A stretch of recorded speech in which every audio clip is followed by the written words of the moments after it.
Okay,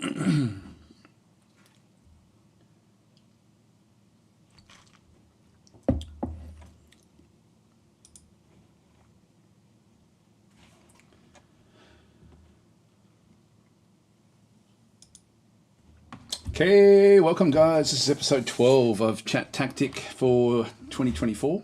So we're sort of getting through the year. Next week it'll be Easter, I guess. So that'll still be fine. We'll still keep on rolling forward. I think with everything. I don't think I've got anything in the way of being able to stream next week, but we'll see how we go. So welcome back to the normal time. As you said before, I am thinking of moving the time slot for ChatTactic, but we'll see how we go. I've got nothing planned really for today. We do have a giveaway again today. We've got another Solium Infernum key to give away. So another big one again today. So even if you've got the game, by all means, jump in and compete for it at the end of the actual end of the session. Hi Sithil with your beep back. And Jonathan saying evening, morning everyone. Yeah, very early in the morning for me, but I've already been up for a few hours, so I'm sort of fairly wide awake. Hi Chris, how you going? And how did anybody else that has joined us as well? So yeah, I think we might start off with the giveaway. Just go through again Solium Infernum. I'll just open her up in through here. Infernum, which of course is pretty damn awesome. Now, it's funny, I think this developer playthrough is sort of interesting in the sense that it's, I'll just get rid of it, but that's actually an interesting playthrough after you've gotten used to what the game is about. It's actually not great as an introduction to the game itself, but it does show essentially how it can go with diplomacy, because in essence there was an old board game called Diplomacy. Actually, is it still around? People did try to make it into a computer game, and I'll just put up diplomacy board game, which and yeah, so this one that's still going there. So Board Game Geek, it was pretty cool, but it was sort of one of these games that I don't even know when it came out. Actually, it's fairly old now. Yeah, Avalon Hill re-released the game in 1999, but the version I was playing was well before that. So I'm not sure when the first version actually did come out, but it's this was a pretty cool game. But you did need to have 2 to 7 players, best for 7 players. It was really one of those sort of games where you needed a lot of people. It was sort of like from that era. Well, actually, there we go. 1959 was when it was first actually came out.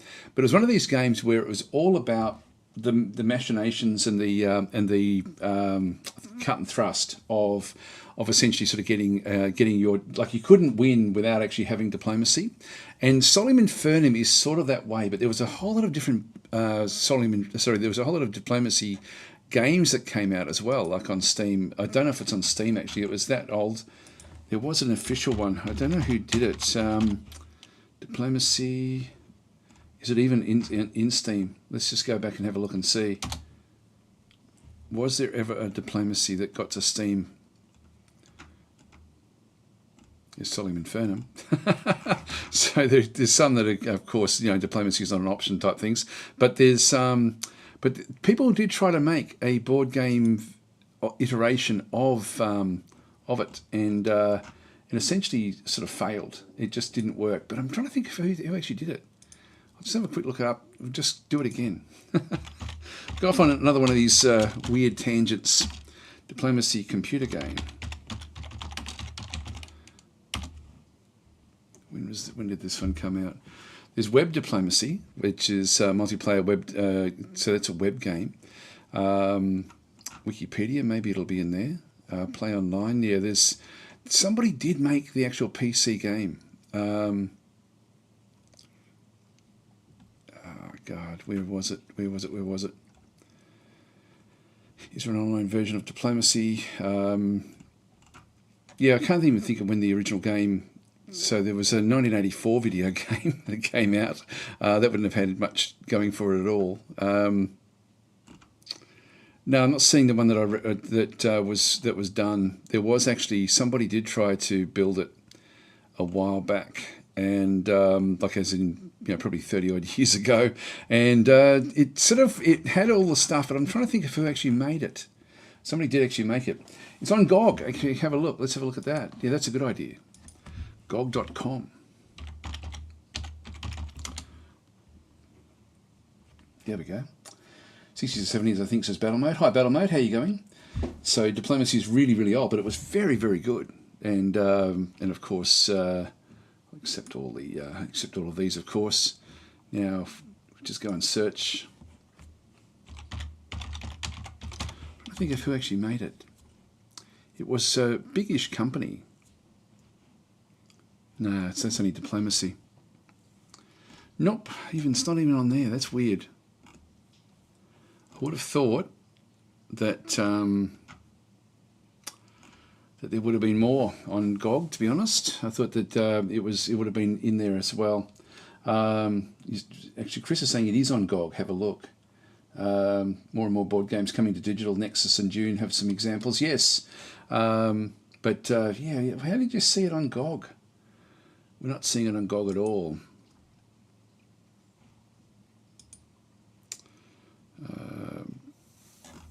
Search store by title. I'll just try it in here. Diplomacy. Here we go. Oh, diarisy. Okay. Diplomacy. Yeah. It's the only one I get. I don't know why. That's the only one I get. Okay, so anyway, it's not on GOG, but yeah, it was actually reasonably done whenever it was. So I just forget who actually made it. It felt like it's someone like Paradox or someone may have actually done it way back in the day, but it didn't go very well, and it was one of those games that that it's so hard to make it so the AI will play well with diplomacy. And look, I'm guessing Solium Infernum is a little bit like that, like where the AI is nowhere near like what a human player is going to actually then go and play. Anyway, the way we got down this rabbit hole was that we started off because this is actually an example of the diplomacy with people, where the devs are all playing against each other. And so this is really cool to see this after you've played a little bit against the AI. But before you, like when you're trying to sort of figure out if you like the game or not, you've really got to figure out whether you like it against the AI first, I guess. So the AI doesn't have the same sort of cut and thrust that a human player would have, which is, of course, the way it works. The actual original diplomacy game, the board game, was...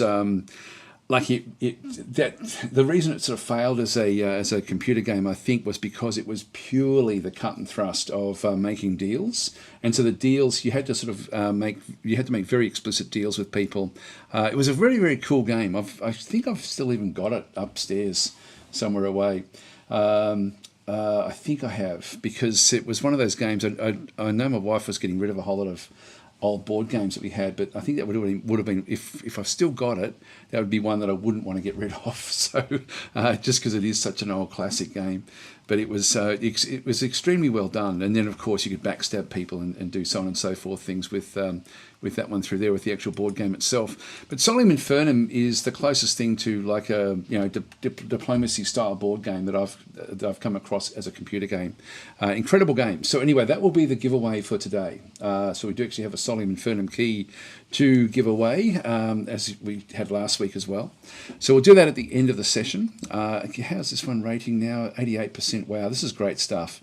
So it's only just launched, of course. So we're getting up towards 1,000 people enjoying the game, which is fantastic. So this looks to be a fairly big success actually. Solium Infernum, which I was really hopeful for, because these sort of games can be real hit and miss. Like depending on what actually happens with them. Just how they actually sort of do perform. So I'm glad that it looks like it's heading towards it's been a month and a tiny bit, like a month and not even a week yet, and it certainly is. It's getting a healthy number of reviews coming in for what it actually is. Beautiful artwork as well throughout the game. Although Battle Mode will disagree, I'm sure. So Battle Mode's saying, I wonder if this game is sold well enough to save League of Geeks. I know that they're in trouble financially. I didn't know that actually. Someone said that the other day. But I don't know. Like if they've just brought out a game, they must have been in for I don't know, the game has only just come out, so I'm guessing they did actually have like a lot of government assistance though to build the actual game. So I'm not sure what the problem is there. Is the game good against the AI? Oh, yes, it is. It's getting better and better. What they've been doing actually, let's just go through and delve into. Whoops, just stop that. So we've got the we've got different patches that have been coming out pretty thick and fast. So recent events and announcements. Let's have a bit of a look at this one through here. And what you'll find is that they've got different hot fixes. Actually, I'll just go to the news for it. If we go back to, let's go back to the game itself and get rid of that again. God, I wish there was a way to permanently get rid of those. Just go back up to news. Community hub, and so you'll notice that in nearly all of them it will then talk about, and I haven't looked at this one of course, and this will be the one that doesn't do it. Yeah, that's just a hot fix anyway. This next one, the patch, so lots of AI improvements across the board. We're making strides here.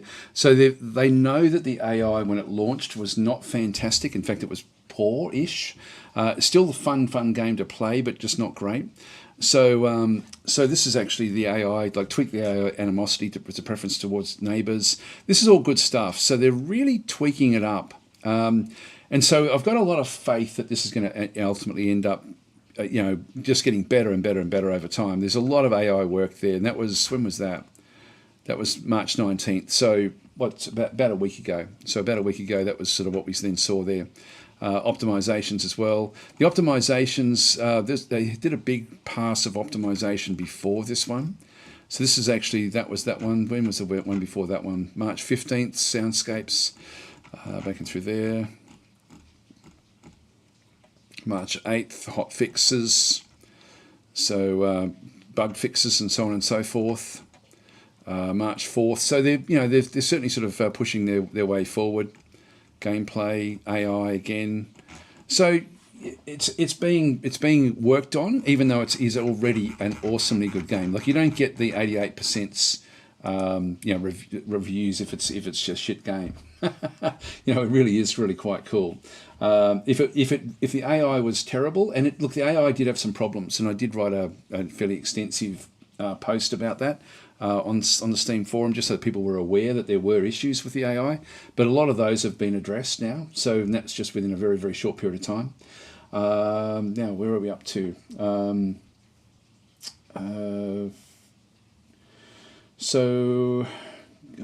Victor Kornov is saying, I would recommend Field of Glory as a better 4X than Age of Wonders 4.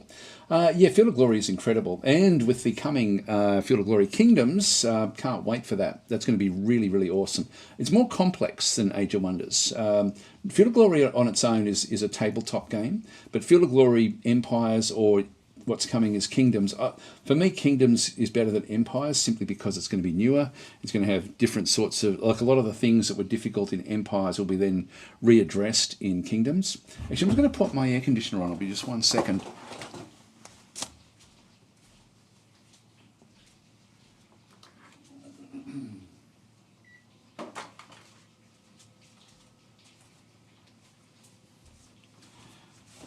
But I think we're still a few months away for Kingdoms, actually. So, yeah, so I was debating, but that Kingdoms are so close. Yeah, I'm not sure when the actual due date is for that. But anyway, we're going to be, Solium Infernum is the giveaway for today. Let's go back out to store page, and we'll have a look at Kingdoms.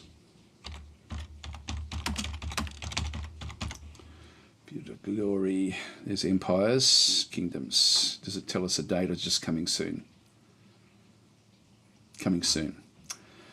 Does it tell us in the community hub? Sometimes they give information away. They're certainly going through the various like the dev posts in through here as to how things are sort of working in the game itself. I am on the beta, so I've got to be careful what I say, so I can only really sort of go through what's mentioned in through here.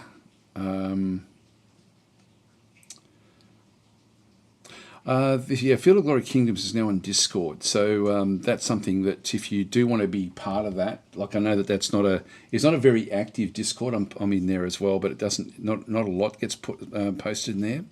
Well, still not battle integration, still not. Hang on, I don't know why someone would say that. I mean, that's the whole premise behind it is to go off and play release date. Does it mention it in through here?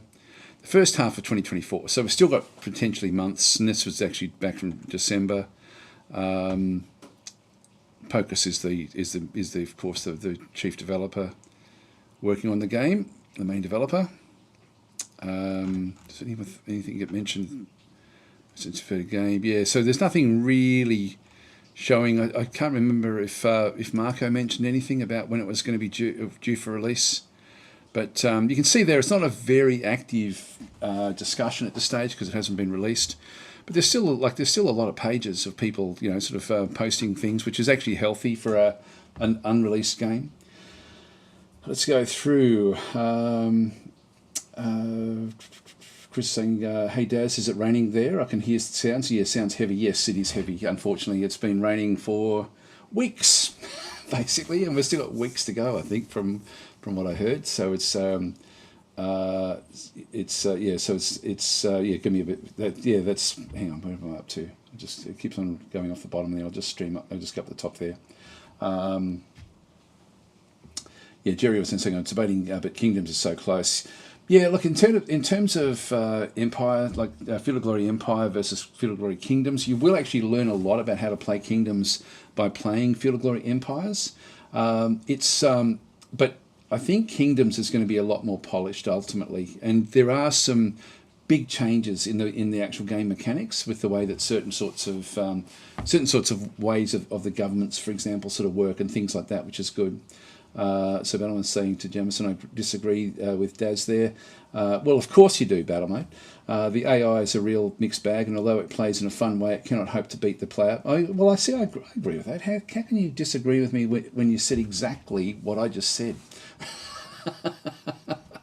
Regularly won the game by 2 or 3 times the score they did.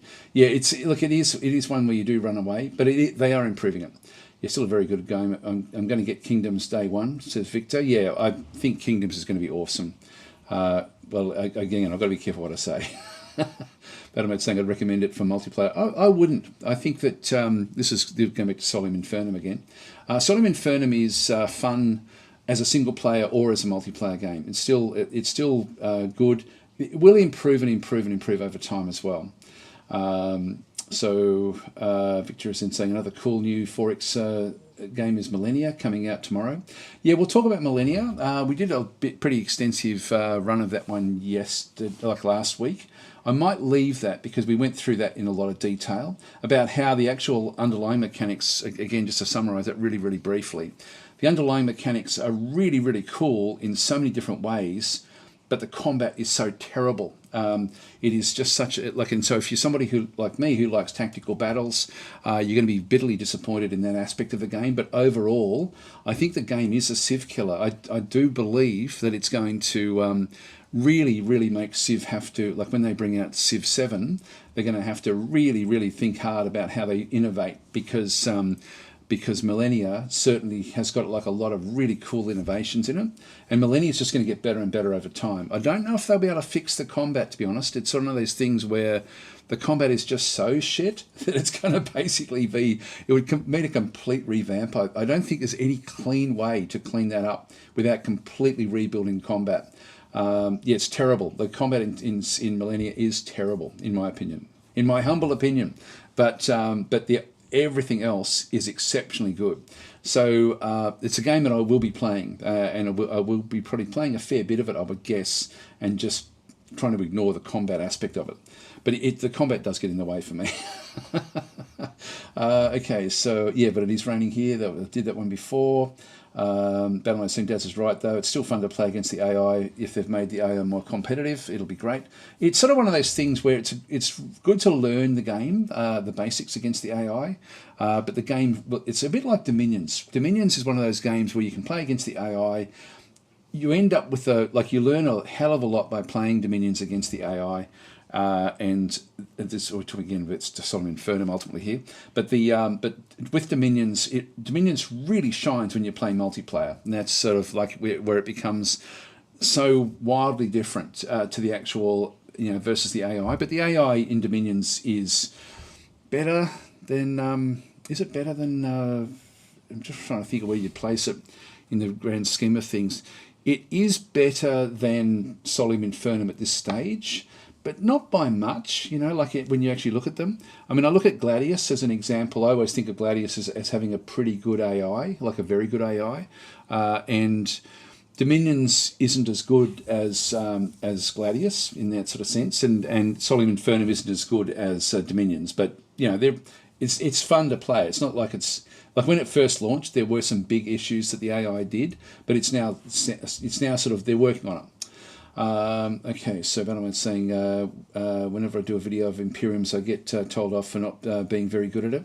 That's Imperiums is a game that I want to like, but I just never can.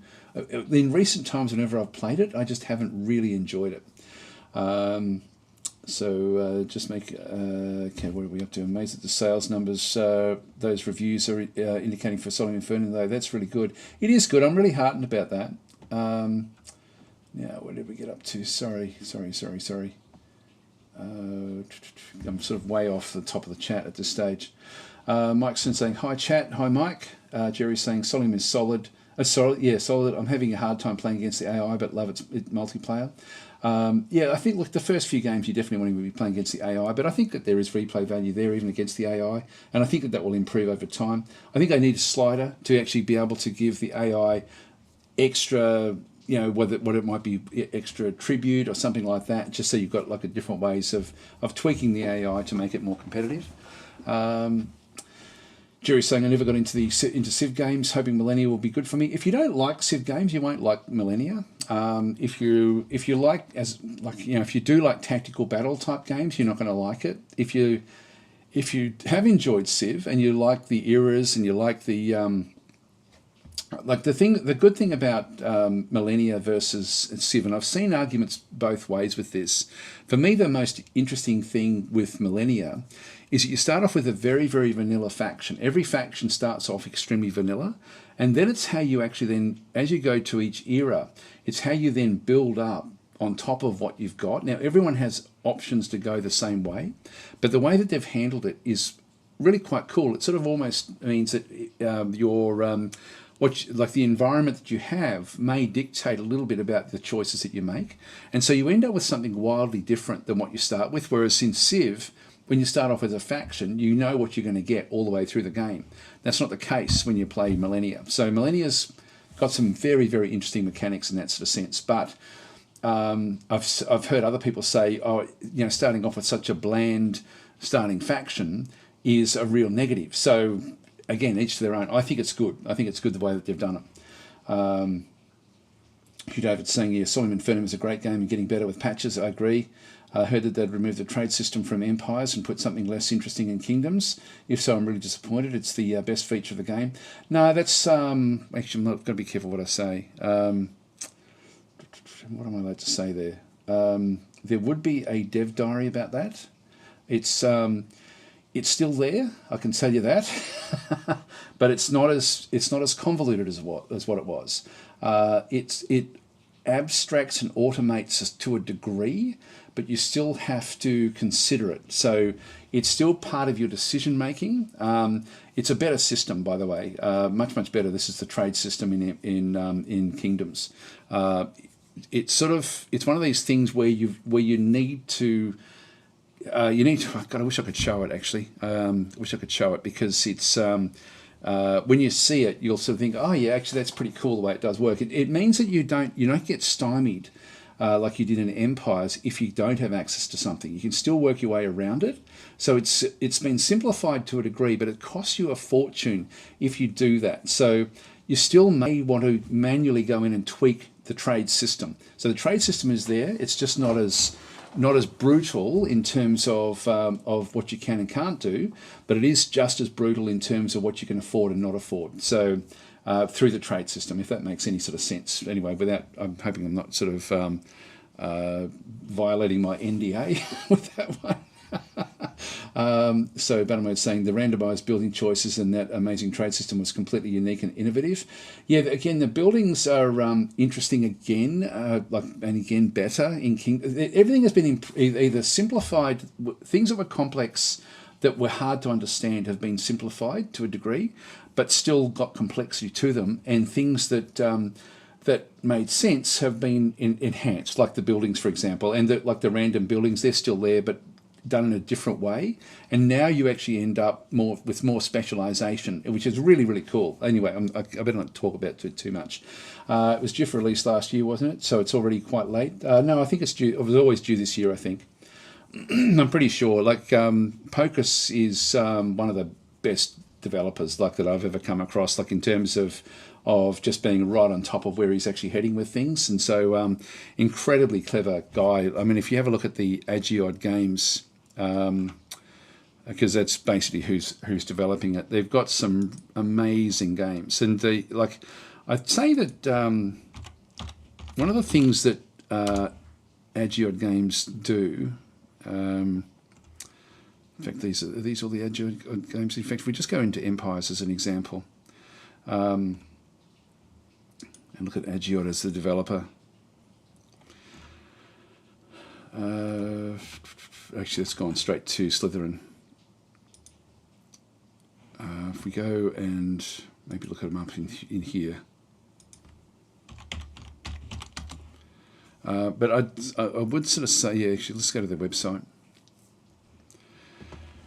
So when you look at what they've actually done, they've got I find, to be honest, like if I'm brutally honest, most of their games are too complex for me, because what Pocus actually does is to really have a close look at all the dynamics around whatever he's working on. So just trying to think of where he's actually had them before, like the different sorts of things. Actually, he's got a lot more games than this. If we go to the store. That's the Slitherine store. Yet again, he's got a lot more games than that. I don't know where all the games have actually gone, but anyway, it's he really does. Oh, there's Battle Mode, giving his 2 cents worth. I'd say 20 cents worth, but it's only 2 cents worth of its Battle Mode. No, I shouldn't be so nasty to Ben. Anyway, it is one of the as far as a developer is concerned, he really, really looks at the mechanics around how something works, and then tries to figure out a way to actually abstract it down into its component parts, and then make that work as a gaming mechanism. And he does it incredibly well. And I've never seen any other developer, to be honest, refine something that well. And so that's like when he's looking at empires, he was looking at that era. He's now looking at kingdoms. He's not just copying empires across. He's taking certain elements that work, but he's not actually. It's not just he's not starting with empires. He's starting looking at all the dynamics of the politics of the era, what sort of went on, so on and so forth. So he's looking very, very closely at all those sorts of things, and then building up the game mechanics by distilling those things down, which works incredibly well. And some of the, as I say, a lot of the games, you can't just play an Ageod game and know how to play it when you play the next one, like you do with so many other developers, because he will always look at the different systems and then build them up. So anyway, I hope that sort of makes sense there. So that's why Field of Glory is Kingdoms. I think is going to be awesome. Field of Glory Empires was awesome as well. It's interesting there. There's only 673 reviews for that one, 82%. So this one, already Solium Infernum has sort of got more reviews after a month rather than after a number of years. So these are very, very niche games. I do hope that Kingdoms does extremely well. Because I think, as I say, Ageod is one of these special, again, Pocus from Ageod, one of these special developers who really, really looks at the mechanics and refines them absolutely. He distills them. He distills real world mechanics and makes them into incredible game mechanics. Okay, so where do we get up to? Just going through the chat through here. Maybe I should bring it on screen. That way I can just go through what's going on here. yep, hope you'll be streaming some more RimWorld soon. I haven't actually received the new update yet, so I'll wait until I've actually been able to get contact with the developers there and see if I can get my hands on the new DLC which is coming. So we did that one there. Randomized building choices. Yep, that was okay. We did that one. It's due for release last. I'm pretty sure it was this year. I don't like again. Pocus is very, very considered. So I don't think he would miss deadlines, to be honest. If I was just trying to think of somebody that is just so knows exactly where he's heading with things, so I don't think he'd be over promising and under delivering somehow. It just wouldn't be him. Really nice guy, I got to say. Really nice guy. I believe they're changing that, but it's not completely random anymore. So randomized equals frustrating for some. It's not randomized. I think we're talking about Millennia again. It's not randomized. You do have choice, but what is randomized is the map itself. So the map gives you it gives you a situation, and so with Millennia, you then make the choices based on your situation. And so I was playing a game. I was live streaming a game of that over the last few weeks, just to sort of show the game off. And we got to a point where, based on what we had, we went down a particular road, which was to build a tall structure, tall with one city, rather than going broad, just because we had all of the resources where we needed it. Again, you can do that with Millennia. It's really, really quite cool like that. Although you got Victor saying, I believe they're changing. It's not. Maybe I'm thinking of a different game. I don't know which game you're talking about. What building can you build, says Victor. Not sure what you mean. So Jerry is, unless you're talking about Filgory Kingdoms, but I'm not sure. Anyway, I've got to be careful what I say about kingdoms, because my knowledge comes from the beta, not from what's publicly available. I've got to try to remember what was publicly available. So Jerry is saying, Daz, I know you're streaming Galactic 4. I'd love to get back into that game, but I'm somehow struggling with texts, as there are so many of them. Advice? Yeah, look, let's go through that. I do want to go through this, actually. Let's see, where did we get up to? Where we get up to that one there. But yeah, I'll come back to that one. So we did that one through there. Where is it? Yeah, so that's it there. So I'll just leave that one. Oh God, come on, get off there. Sorry, guys. All right, so I'll come back to Gal Civ. In fact, we might as well do that now, I guess. Actually, I'll just read the rest of these and we'll come back to Gal Civ. I do want to talk about Gal Civ because I'll be doing another live stream in about 3 days' time. And that will be again. That's the situation I left it in yesterday, because I did another live stream yesterday. That the situation was quite interesting, so it should be a fun session. The next one, it'll be sort of full on wars against a very, very powerful competitor. So I'll come back into that one, and I'll go through the text when we go there. In fact, Battle Mode's also a good person to get involved with that. He's very, very close to the game. So I'm going to get Kingdoms Day 1 2, says Battle Mode. I know it'll be good. The developer is reputable and reliable. Absolutely he is. Chris is saying the combat in Millennia has put me off. I know it's a bit silly, but there you go. Not silly at all. Not silly at all. If it's I love Age of Wonders games because of the tactical battles. I know other people hate them because of the tactical battles, because they're so complex. Each to their own. And so Millennia for me is not it's a middle of the road game for me because of the combat, but for other people, there's a lot of people really raving about it. And whereas, because I do think it is a Civ killer. So this is saying Civ do not have such interesting combat either, so it makes sense. I think it's still better than what they've done with. It's just such a shitty system that they've got. I've got a retracted message there from Eddie. Hi Eddie, hope you're doing well. Chris is saying best AI for me in games is Gladius and Polaris Sector. Yeah, Polaris Sector is an interesting game, but I didn't think the AI was that good. I think the game mechanics made the AI appear to be good just because of the choke points. Polaris Sector had really, really good choke points through it. But Gladius, I think, is a I may play it too much now because I know how the AI operates. I know how to game the AI in Gladius, and that is not to attack until you're ready. Like you basically, the AI in Gladius looks at your proximity, and it doesn't know that you're there until you trigger it. And so if you can sneak up on it, you then get an advantage if its army is off fighting someone else.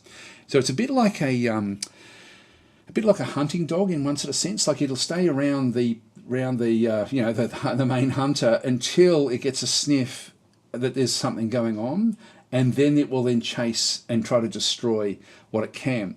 One of the great things about the AI in Gladius, which other games don't do very well at all, is that when it starts to take damage, when it has moved away from its home base and is trying to sort of then trying to establish like the combat, if it then suffers damage to the point where it's worried about itself, it will then retreat right back and rebuild like a human player would, and then go back in again. So it pulses its attacks, and what that means is that it will, if it can, it won't just drip feed attacks in until it's too late. So quite often you'll be playing it, and then you'll come across a situation where 1 or 2 units will come in every so often to actually attack you while you're destroying their cities. That's because it's already too late for the AI. But when the AI is built up and is very cohesive, they tend to be a big stack of them. So quite often, if you can stay away, I don't know if you want me to give you these spoilers, but if you are playing Gladius, if you keep all of your forces right away from as a threat from the AI, build up yourself, and then go in with the view. You don't go in unless you know you can destroy cities. And so if you go in to fight the AI without actually destroying cities as you go, you're wasting time, and all you're doing is making the AI see you as a threat. So if you have to build up without actually doing much at all, then go in one great big group to actually then attack the AI. You've got to get those cities down as fast as possible, because in the meantime they're fighting other AIs or whatever it might be, and then essentially they'll be miles away from their situation. Hopefully you won't know that at the time, and then eventually, hopefully you've destroyed a city or two. They'll then come back with their main army, and that's when you may have to then run away yourself. So and you need to always be thinking in Gladius as to where your best offensive line is, because they will chase you, and particularly if they've got the strength to do it.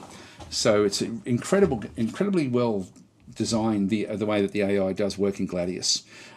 Makes it very, very interesting. That's why ultimately the AI can chase things down across a fairly long distance. So, but it looks at the proximity to its cities that get triggered. So it doesn't know that you're there. It doesn't have, like many games actually know exactly where the enemy actually is. The AI in Gladius doesn't. It gets triggered as you come along, and so that's why you can, as long as it doesn't see you, you can do what you like and then trigger it. So again, a great AI. Yeah. So Chris, I agree with you about Gladius. Polaris Sector, I don't remember that being a solid AI, but I do remember the game presenting an interesting game because of the choke points. Anyway, that's just my 2 cents worth as well. I'll give them a 2 cents worth, just like Battle Mode did. Okay, all AI in Dominions is far better than Solium Infernum, says Battle Mode, but the latter is almost entirely a diplomatic game. Yes, that's true. So in Dominions, certainly the combat, you can game the combat though in Dominions, depending on the difficulty that you play as well. Of course, has a big variance. See, you don't. That's where Solium Infernum does definitely need. It needs difficulty levels, and it doesn't have those yet. Drastically different games though, yes they are, although except that they're both great multiplayer games. Regarding combat in Millennia, I'm okay with it, says Jerry. There we go. So you're probably more like the actual building the empire aspect rather than the tactical aspect. So the meta game, and so single player Dominions is nothing like Solium Infernum. Yep, so Cassino's saying, I think I still have that one too. Diplomacy is always a great board game, or was always a great board game. It was, but there's so many better games now. Like, it's sort of funny. Like, it's sort of one of those things where I talk to different people who aren't into games, and they still think that Monopoly and, I was going to say Squatter, but that's an Australian-only game. Did you guys don't have Squatter anywhere else in the world? I wouldn't imagine. Anyway, that's That's an Australian game. But things like there's so many better board games nowadays. Jumbie is saying, hi Daz, hi all. Daz, did you explain why the combat in Millennia is worse than Gal Civ 4? I think you mentioned you'd talk about it in a previous stream. Not sure if you got around to it. It's dramatically different now. And Gal Civ 4 is just getting better and better in that sense. I'll open up Gal Civ in a minute and show you what I mean. There's so much more nuance in the way that the auto battler works in Gal Civ, and more than what it did a year ago too. By the way, like it's improving a lot over time. Like everyone changes one faction with time. Yeah, I do too, Sithel. I think that's a really good addition with Millennia. So Thor isn't saying at least it's not as bland as all civs in Humankind. Yeah, Humankind, I think I opened once. I might have played for like 5 minutes and then I haven't played it since. Mice is saying, hey Daz, as you seemingly like procedurally storytelling and tactical combat. If you've given Wildermyth a look, yeah, awesome game, Wildermyth. It's funny because I think it's still getting updates, actually, Wildermyth. So no, that's a really classic. It's a classic game, that one. It's very clever what they've done. They could extend that a lot more if they wanted to, I think. Yeah, so Battlemode's saying I'd rather something was hard to understand and complex than simplified, make it easy to understand, but I'm just one guy and I'm not in control of marketing a game. You're talking then again about kingdoms versus empires. It's still as complex overall. There's more interesting decision making, if that makes sense, I think would be the way of sort of looking at it. The mechanics that made it not fun for people have been addressed, and one of those mechanics was the complex way that trade worked. It wasn't a good system the way that trade worked in empires. It wasn't easy to actually understand what was going on. So a lot of the tooltips have changed. Anyway, I better shut up about kingdoms because I don't know what I'm allowed to talk about and what I'm allowed to talk about, to be honest. I can't remember what's been put out in the dev diaries. Okay, Jumbie is saying, your Humankind was so disappointing. I bounced off it hard, that game, really bland for me. I think people will love Millennia. And I think that Millennia will do better than Old World. Like Old World is another one of these games which is an awesome game. But Old World doesn't have the pedigree behind it, whereas Millennia has Paradox behind it, and they'll be able to compete with Civ, I think. So having said that, I mean, Hooded Horse, which is the publisher behind Old World, and in fact, they came late to the party. Old World suffers from two problems, and like one is that Hooded Horse, who is an incredible publisher, and has got so many great games coming out this year, came late. They weren't the launch publisher, so they didn't get to do the launch. The second problem with Old World is that it launched on Epic Game Store, and so it was on Epic for a year, and then came across, and so many games don't get looked at much when they get across to Steam. And Old World, I thought, did a pretty good job of handling that. And that was, I think it was before Hooded Horse got involved, and then Hooded Horse came in soon after that one. So Old World is one of these games that could be a Civ killer, absolutely. But I think that with Paradox in the driver's seat of Millennia, they've got a chance to really push hard against Civ. So I do think for that reason, even though the combat is terrible, I do think it's going to ultimately be potentially a Civ killer. What did we get up to? So hang on. I must have been slagging off at battle mode there. Marcus saying shots fired. Yeah, it must have been something I said back then. So I'm so far behind in the chat. I'll just skim past a few of these. Over the Ageod, Pride of Nations, impossible to play. The computer took more than 5 minutes every time, even from the beginning of the game. Yeah, Pride of Nations was one that I looked at and thought, I just can't do it. Hi, Twisted Logic Gaming saying, what's up, Daz? I love the Dominions collab you did a few years ago. Yeah, that was good fun. That's been discussed about, but hasn't been discussed for a little while, so that may come, hopefully, at some point. The old Ageod games are almost war games. Turn-based WeGo, very good. Like Alejacta Est. That was a good game. I did play that one a little bit, but again, it was just a little bit beyond my complexity. Revolution Under Siege, never played that one. Rise of Prussia I was interested in, but never actually played it. Shame they stopped making those kind of games. Well, they're still they're still making them, but they're like now it's going to be kingdoms, like with so it's but those games did have like a similarity to a degree, but the mechanics were all very like were unique. And again, Ageod does such a great job of that one. Okay, so Eddie Ballgame saying less Steam reviews due to Matrix and Slitherine being the main site. I guess that's true. That's very true. I'm trying to think if it launched on Steam, and I think it may have at that stage. Yeah, I can't remember with Empires whether it launched on the, but that I know that back in those days, Matrix and Slitherine games weren't even putting a lot of games onto the Steam store. In fact, they've still got some games that don't go to Steam, and which is sort of funny. It's a bit surprising, but I guess that they've got such a niche market, like Slitherine and Matrix. Like it really is just a war game type market is their core market. Although they do have a lot of games now coming out that are much broader. Victor is saying, I like that it was possible to fail your nation in Fill of Glory Empires due to overexpansion and Decadence system. It's very rare a game has any systems for expansion beyond warfare and setting new cities. Yeah, that's what I mean. Like, see, Pocus would have had to think, how do I make a small tribe in Gaul compete with Rome in a game, or one of the larger nations? In fact, I mean, it's when you look at it, or Egypt or something like that. How can you still have them actually do well in a game where you're just talking about a single tribal town, versus a massive empire? And so that was where the Decadence system kicked in, which was an incredibly clever system. And they've got a similar system, of course, in it's not the same, but it's similar. Again, in Kingdoms, again, much more about feudalism. So it's much more about a feudal approach rather than sort of the Decadence approach. So yeah, it's interesting.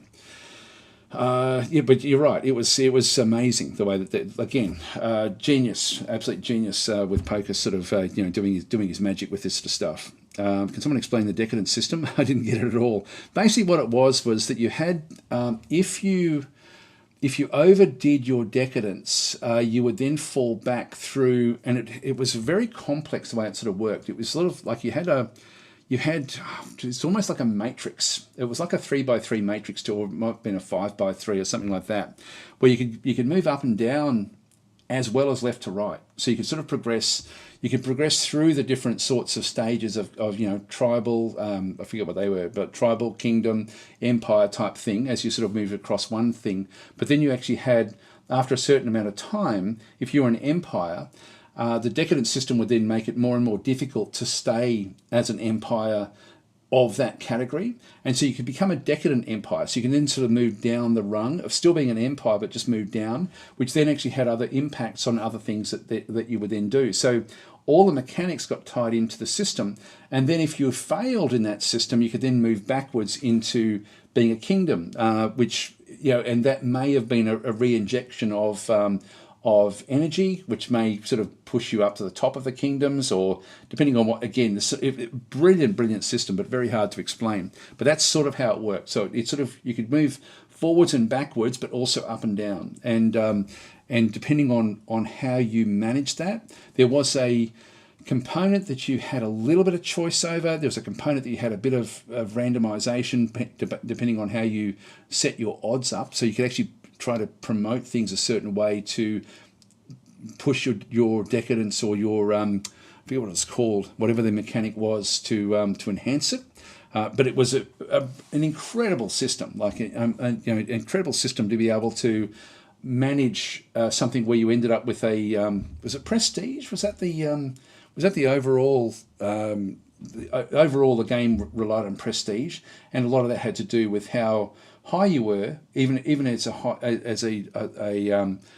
tier tribal nation. You could still actually have very high prestige, and then your goal would be to try to become a kingdom essentially over the course of the game, because you really could, to become an empire would have been very, very difficult. But it was an incredibly good game in that sort of sense. So what did we get up to? We got didn't get this. So I hope that makes sense. So Battleman's saying, grow faster than your culture can handle, and you'll accumulate decadence, which shifts your nation type backwards. Yeah, so it's but all sorts of things would impact that. So if you became too aggressive, or if you focused on different things, so it was much more about stabilizing within the world, within what you're doing, and then trying to then just aim for the next one across.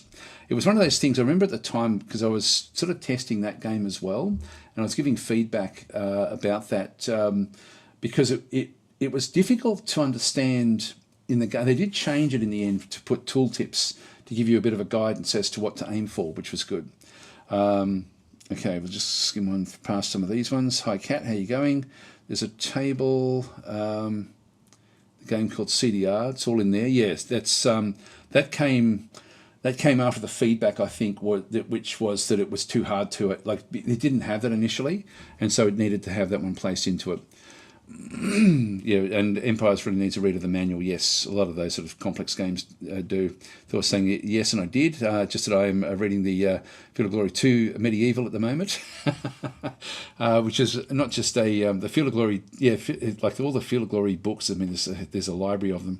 I'm still surprised in Gladius when the AI assaults my city with 6+ units out of nowhere. Scary stuff. It is, and that's because they chase down.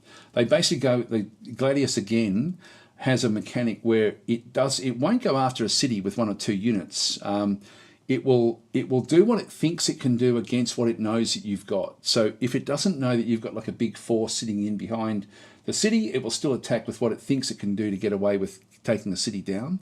But it won't attack with something that pretty much anyway. It won't just threaten a city for no reason. Gladius. So Gladius is exceptional. Cat's saying I started playing Vagrus the Riven Realms in a very good strategy RPG game, but very hard. I've seen it but haven't played it. Yeah, so just going to be saying hit the like button. Yes, hit the like button, guys. Subscribe. What else do you say? Like, subscribe, comment. You guys are commenting. I actually had more fun with Humankind than Civ 6. There we are. So Thistle's one out of what, 100. No, Humankind I think actually improved from what I'd read. I played it when it first came out and didn't like it, but only played for a very short period of time. He's saying Old World battle mechanics are well done for this niche of games.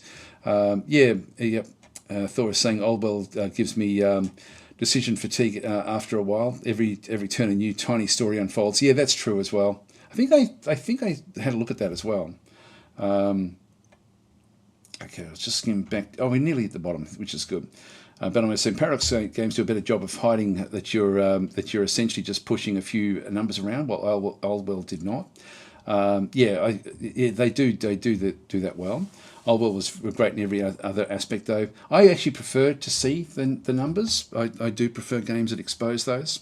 Of course, seeing Slitherine, you can ask for a Steam game, though. Yes, except that some of the games didn't go to Steam. So there are still, like, did War in the East or War in the Pacific or something? I don't know if that went to Steam. If we just have a quick look. War in the East, War in the West. Oh, yeah. Oh, no, it's Strategic Command. That's not Pacific. No, so that never made it. So that's an example of a game which was or is still very, very popular that never made it to Steam. I'm just trying to think of. There's a few others as well. Some of their pure war games just don't. Having said that, things like War in the East too, certainly, and War in the West. Is there War in the West? Nope. So War in the East. Hang on. The would help.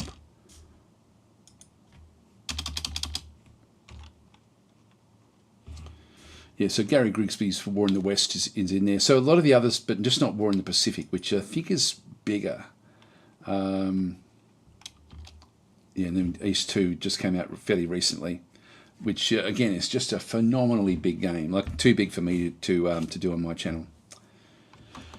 Let's bring this back up again. All right, so hi ZXM, how you going? I'm in a Steam key. Yeah, you can get this. So when you buy them from the Matrix Slitherine store, you can still get the Steam key. It sounded complex, but in practice it's pretty simple to manage. Keep your culture production higher than your decadence. Yeah, that's in Empires. Is it just a visual of what's going on? Say Civ 6, probably identical behind the scenes combat. As in Old World. Again, I can't remember. I haven't played Old World for a while, actually. it's sort of, I think when I start playing games like Age of Wonders 4 with the incredible tactical battles, I forget so much about what goes on in those other sort of civilization sort of style games. You can't just keep on expanding a map painting without developing your provinces. Yep, it's so. I kept saying Vagrous really hard. I can't pass the first week alive. I haven't played Vagrous, I don't think. There are mods for Field of Glory 2. I've seen no workshop about but how about Nexus? Yeah, no, there are. In Field of Glory 2, there are a lot of mods, but you do it from in-game. And so I'll show you that as well, actually. Hi, Drexy, how you going? With War in the Pacific, yes, isn't on Steam. Yeah, the rest are. Yep. So that's just one example, but there are a lot of other games. A lot of their other war games just didn't really make it across. So Original Intent saying, speaking of a number, there were an ancient game of old times called Reach for the Stars. Dang, I missed that game. Reach for the Stars. I do remember that one. And Fengo Wolf is saying, I'm testing Field of Glory Kingdoms right now. There we go. So Fengo is also in the beta. It's actually it's getting better and better, isn't it? It's well, you know, we're not allowed to talk about it. We're not allowed to talk about it. Shh.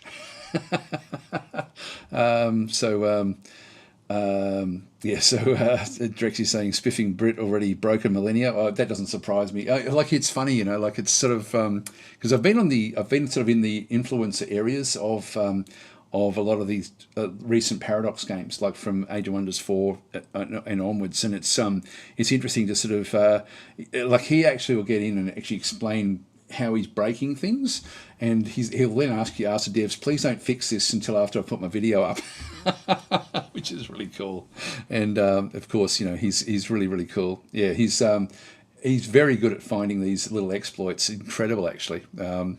It's it's funny because he's very much also, he will pass on the information to the devs even before he puts his video out. I think that's, you know, that's really, it speaks a lot for who he is as a person, I think, to be giving that sort of feedback, but still, you know, and the devs respecting what he does, because they know that it's even when he breaks their game, it's going to be good for their game ultimately.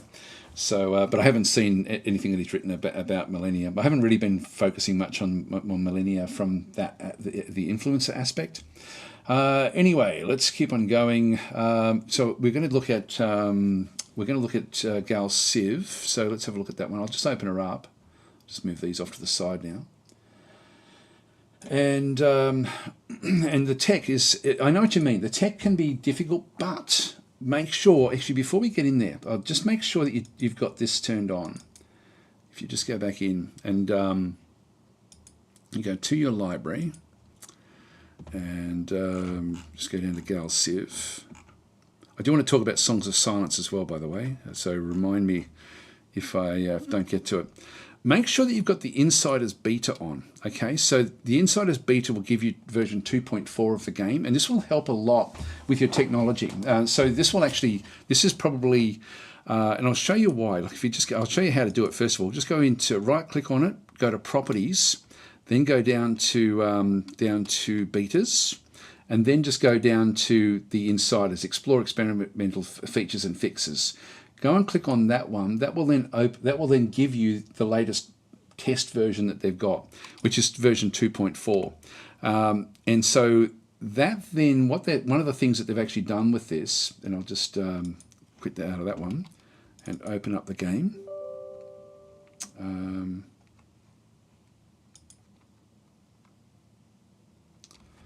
Oh, it's running a installation. It must have just updated yet again. All right, so hopefully that's not going to take too long.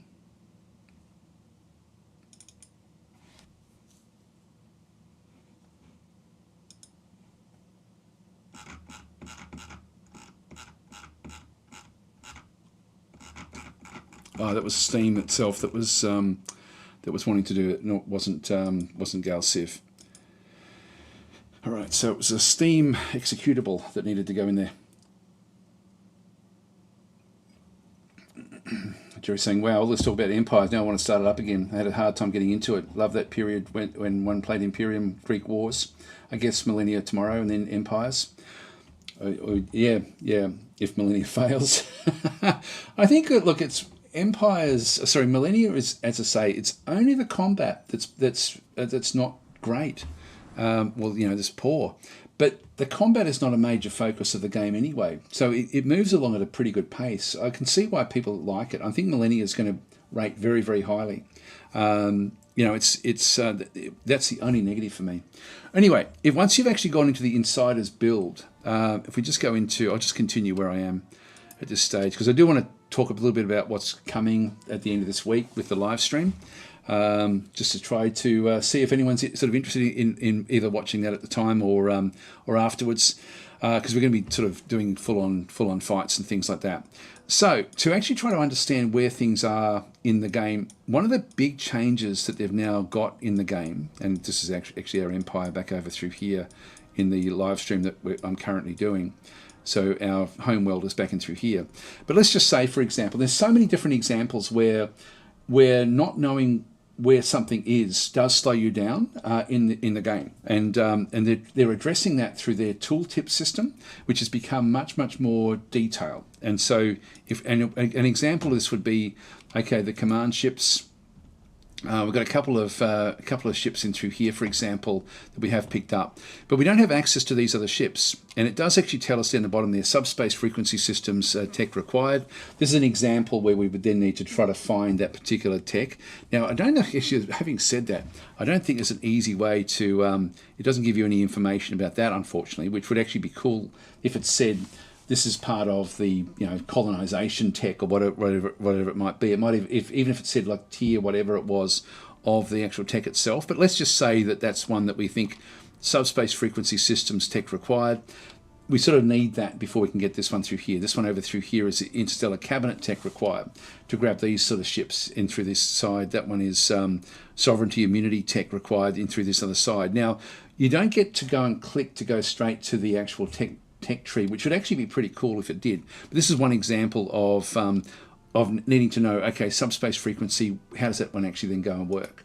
If we just go back across and then go to the tech trees, and so in this instance, of course, once you get 3 of these once you've got like a minister of technology, and these are then 50% of the research bonus. But I think the confusing thing is what to look for. And so, in fact, you can see their subspace frequency systems back and through this other side. You'll find that the tooltips in here, now I've got a lot more information. And so these ones, that was the one that we needed, wasn't it? Just 2 turns to get that one. So I could actually push that one forward if I wanted to, if I needed to. So that one there allows instant communications across infinite distances as a flagship to your fleet. And so you end up with different bits and pieces in through there, for example. So you do actually have it, but these are confusing as well. These are additional candidates that are currently available. One problem I have with the Tech Navigator, which is actually really where you want to end up trying to get an understanding of where things actually are. And there's a really good suggestion when I was doing the last live stream actually was because one of the problems with this, actually, let's start at the start. You've got the 4 different areas like engineering, colonization, warfare, and governance. And these all have different sorts of things that will then come into it at different times. And so you end up with, and you do actually have like a search, like if we do subspace, we can then sort of see, whichever one we actually want, like subspace field creation, I think, or no, this one here, subspace frequency systems was the one that we had to go and get. It will then highlight where that actually is if you're trying to find it. So you can, if you know what you're looking for, I forget what the other ones were that we were looking for. Was it Imperial something? Imperial Doctrine?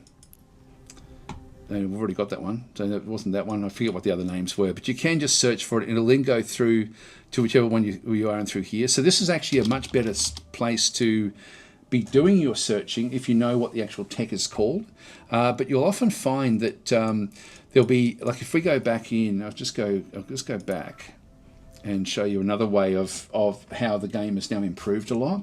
And so if we just click on done through here, because one of the great things is it is changing all the time, and things are actually, like every time you play it, it's going to be different, which may seem confusing. But if we go back to our actual group in through here, and we have a look and see what he's made up of, this is a crime lord and a trader. They didn't do this before, but when we go over crime lord with the 2.4 system, I don't think they did it anywhere near as much as what they had before, but we now get to sort of see what actually happens. And so it ends up with different tech, like blocks of colonial law and policy tech, Ministry of Compliance tech, Ministry of Truth tech, unlocks the Impress Constructors executive. So these are executive orders. We've got planetary improvements. So any tech changes will then come through here as well. And so there's different sorts of technologies that we don't actually have. If we go to traders, again, we've got a whole lot. Allows really late storage capitalism tech, allows interstellar investments technology, interstellar markets technology. So these all are new things. The trade networks tech is now blocked and will be replaced with one of these other ones. And so when we hover over these, we then get to see other technologies as well. So we get to now actually get a bit more of an understanding of replacements. So if we go into interstellar investments tech and want to see where that one actually is, just click on done and then just go back up into the tech navigator and interstellar.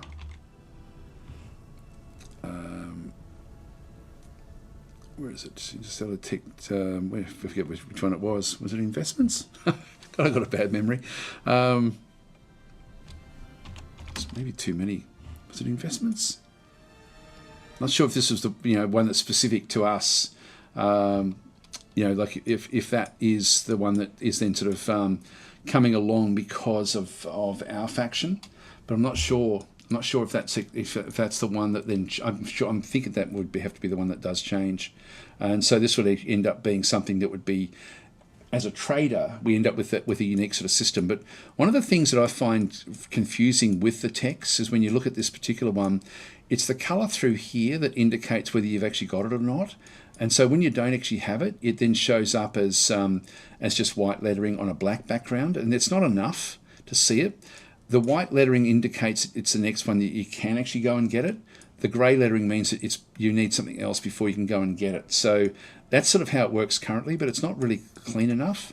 One thing that someone had suggested as well when I was bitching about it during my live streams last time was to actually change the actual colour of the actual background or something, or even the border, to make it so that it stands out as being a unique tech for your faction, which I thought was a really, really cool idea as well. That way you're getting even more feedback and more information about the actual tech tree itself.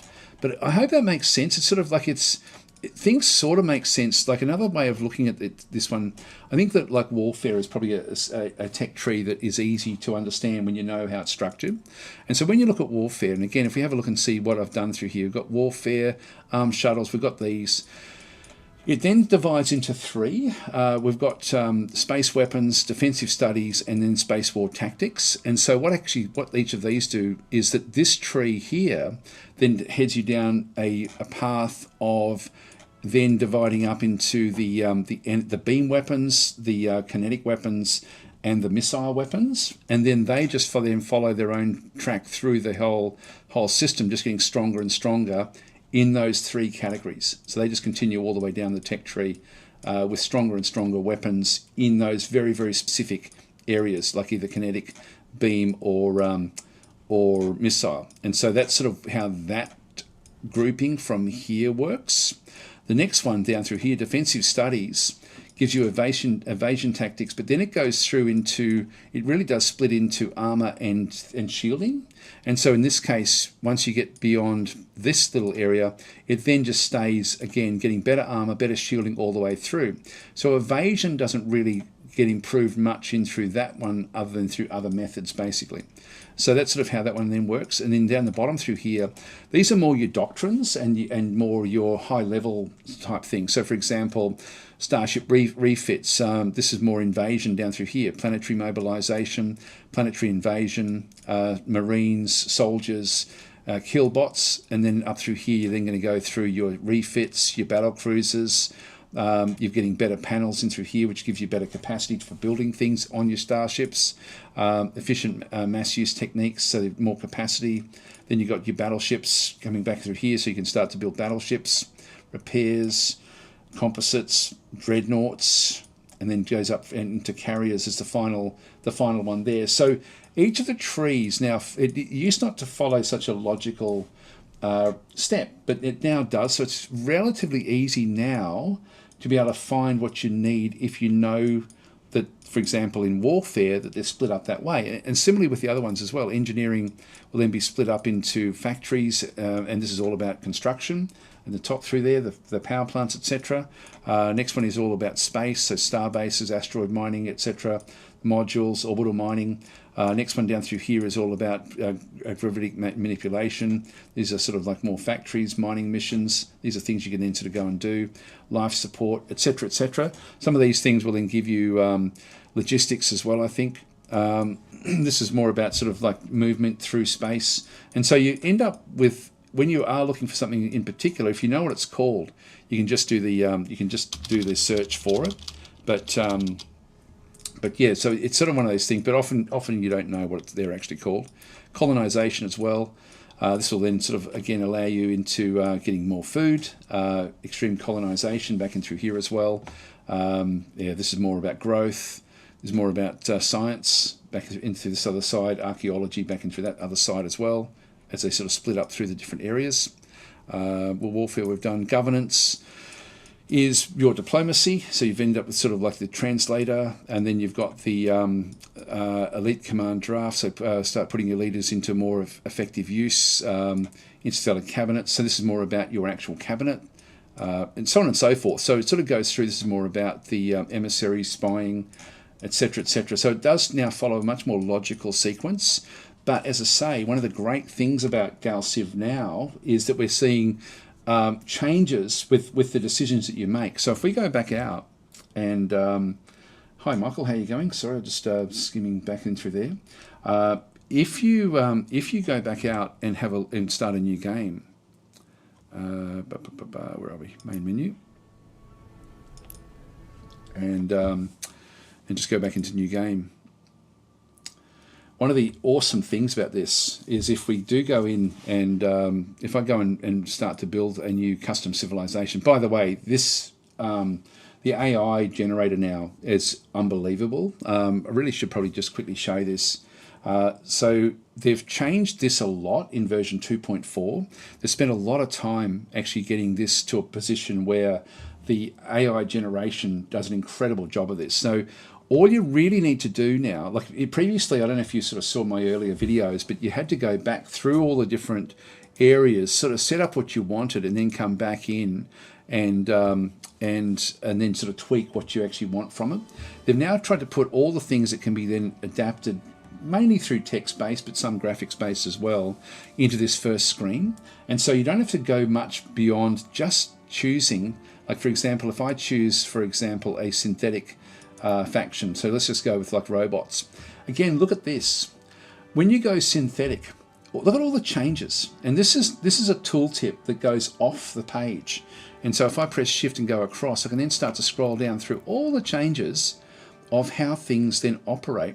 All your planetary improvements, all the blockages to those, allowing other different sorts of things as well. Like, so you're ending up with very, very specific things by going as a synthetic faction. So that's one of the things that then sort of comes back in through this one. So it allows all these different very, very unique texts. So every time you play the game now, you've got text based on the biology that you've got. So the default one, the reason I didn't show the other one was because we're carbon based. If I go back to carbon based and then hover over that one, that's the default for the game.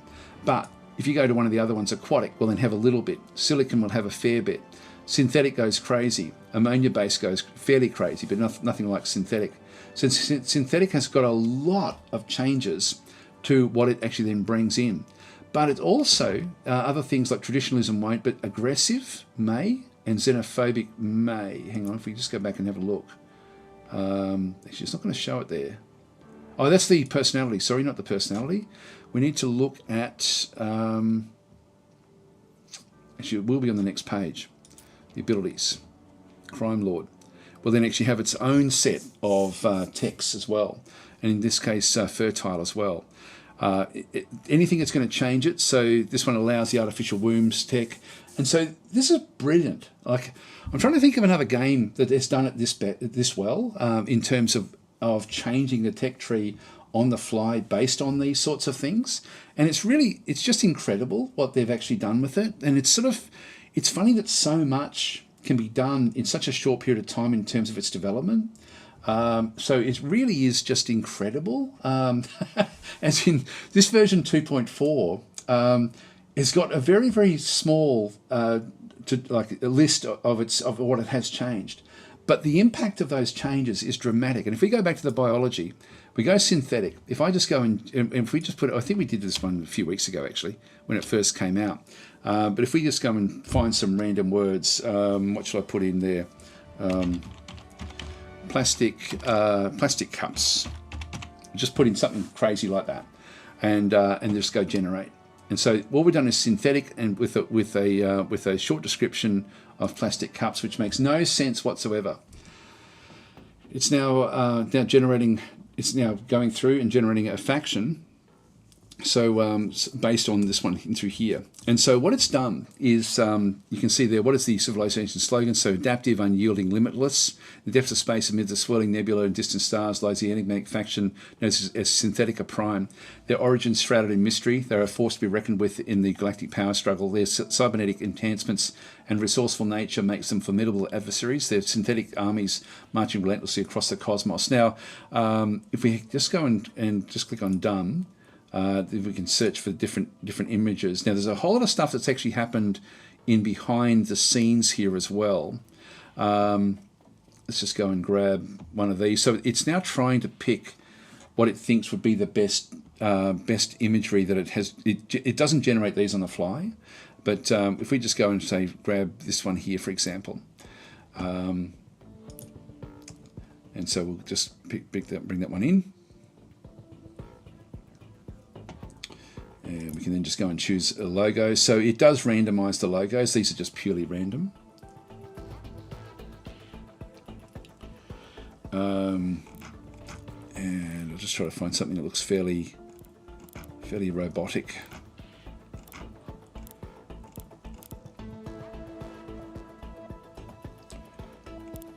Probably is better at the top there, actually.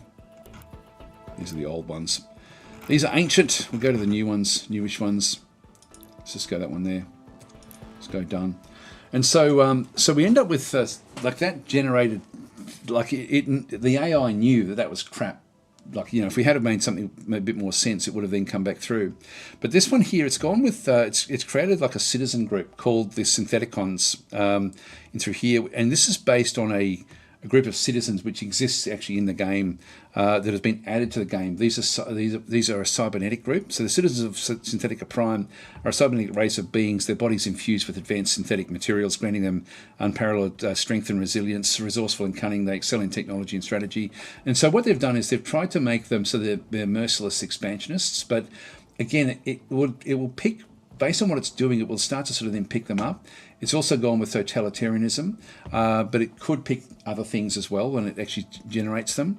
I mean, if we do one and start again and do plastic plates, she'll just do plastic plates and regenerate, see what it does change. So it's gone to collectivism as an example. Now the personality is probably still the same, and it's now gone away from what it had, and has now chosen the Yor as their faction, which is actually robots, and not this is a different faction that's been chosen. And so you'll often find similar sorts of things in through here. If I just go and choose this one as an example. So it's still synthetic. So these are syntharchs, the plastiform Dominion citizens. So plastiform Dominion is the word that it has then created for our empire.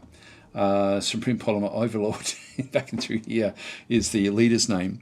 And so again, you just set them all up, but these come from, if we go back in and edit the citizens, they've added a whole lot of citizens at the back end of the game.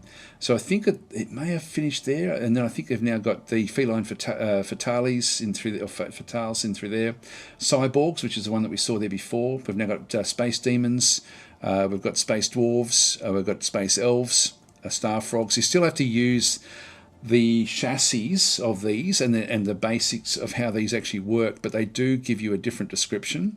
Lizards back in through here, sentient plants, and vampiric back in through there as well. So they've added a bunch of new civilian species in the game that you can then sort of go and make use of. And this one here has just been using, that's just using the yaw as their base in through here. So this is still not perfect. I would love it if they actually had generated a whole lot of on-the-fly imagery, but it doesn't work that way. They do actually just come, from a pool of images that they've actually created based on their own, like on Stardoc's artwork over the years. So they're still using AI generated, but they then have like a whole massive library now of AI generated art based on what they've done themselves, just to get around the problem that there may be other things. Now that's still gone with Merciless Expansionist. Now it will chop and change that as well. This is if the AI plays it. If we go to abilities, it has kept this as well. You could, if you wanted to push things, you can change this around, but you can just go and change these as well. These you can then just overcome. But you can see there's also now got engineers and craftsmen. So it's actually it does change these civilization abilities, which again personalizes your experience when you play the game. So when you do come through it and pick it, there's so much scope for playing the game in different sorts of ways. And this is the home world. It's a volcanic world, polymorphia. The star system is actually Sol, but it's going to be a volcanic world, like a volcanic Earth, essentially. It's just brilliant what they've done. Like it's it's only half there. It's not perfect yet, and it's just really sort of early access. Original 10 plastic cups like to build big stacks, I bet. Here we go. Or beer pong. But you've got so much that you can do to generate these now, and it's like in the game that I'm playing. Actually, I'll just go back to it, and in that particular game, all of the factions. If I just go back to continue. All of the factions were generated very, very quickly like that, and so we're playing in an environment where we've got one of each of the different types, like synthetic and so on and so forth. And what's happened in this particular game is that we've just got to war. Actually, where are we? We've just gone to war with this group in through here, which is incredibly strong. And so our border is down through this other side. They're over this other side. The logos, unfortunately, look a bit similar with both of these. One thing I would love if all these sorts of strategy games ended up having a way to edit the colours of the different factions after you start the game, just so that you can get more, like a better division between the different sorts of colours that are used. Like unfortunately, these ended up being quite close. They ended up being right next to each other. But we've just gone to war with these, and the reason that one of the interesting things with this is that all the empires have like we've been playing as a pirate trader, and so we've been trying to build up trade networks to get our money situation sort of thumping along. Now we've just taken a massive hit because our main trading partner has now gone to war with us, and the reason for that, if we go back into diplomacy, and again the game it shows so much of what's going on. You can see everyone else is now coming back, and you can see the growing cultural influence that we actually have is becoming a threat to everyone. And so everyone is starting to become negative about us. And so cultural differences, you can see the cultural differences at the top through there, cultural differences back and through here. In this case, it was your growing cultural influence is -8 with their thinking. Before that, it was actually very, very positive, and they've literally just declared war this term. And so we're going to end up in a situation where we're going to be fighting everyone because we're so strong culturally, and we had to push back because we were sharing different systems in here, for example. Like we had to then go and build culture star bases to push the borders back. I think we've got another one somewhere else there. There's a culture star base there, just to make sure that we end up protect this one we nearly lost. And so we've needed to make sure that we actually dominated the culture in through here. And so they've got core worlds which are now being threatened by the culture. They may flip. This one here is close to flipping, I think. That's at 44% rebellion at this stage, and it will then culture flip to us. These plants don't rebel all that much. That's 20%. But it's interesting the way the game turns on its head, essentially because of the perceived threat with our culture. And so I've been trying to play peacefully all the way through, which means that we actually now have a bit of a problem because when we look at the data bank and the timeline, I love this. I love seeing things exposed in the game. So our this is faction power. You can see we were coming last for such a long time. Don't worry about these factions down the bottom here. They're actually gone. I can just turn off both of those. We've destroyed those. But this is now what's left in the game, and these were the starting factions. And so each of these again were like this was the one of the other carbon-based ones that we actually brought in. The Tin Union was the synthetics that we brought in as well.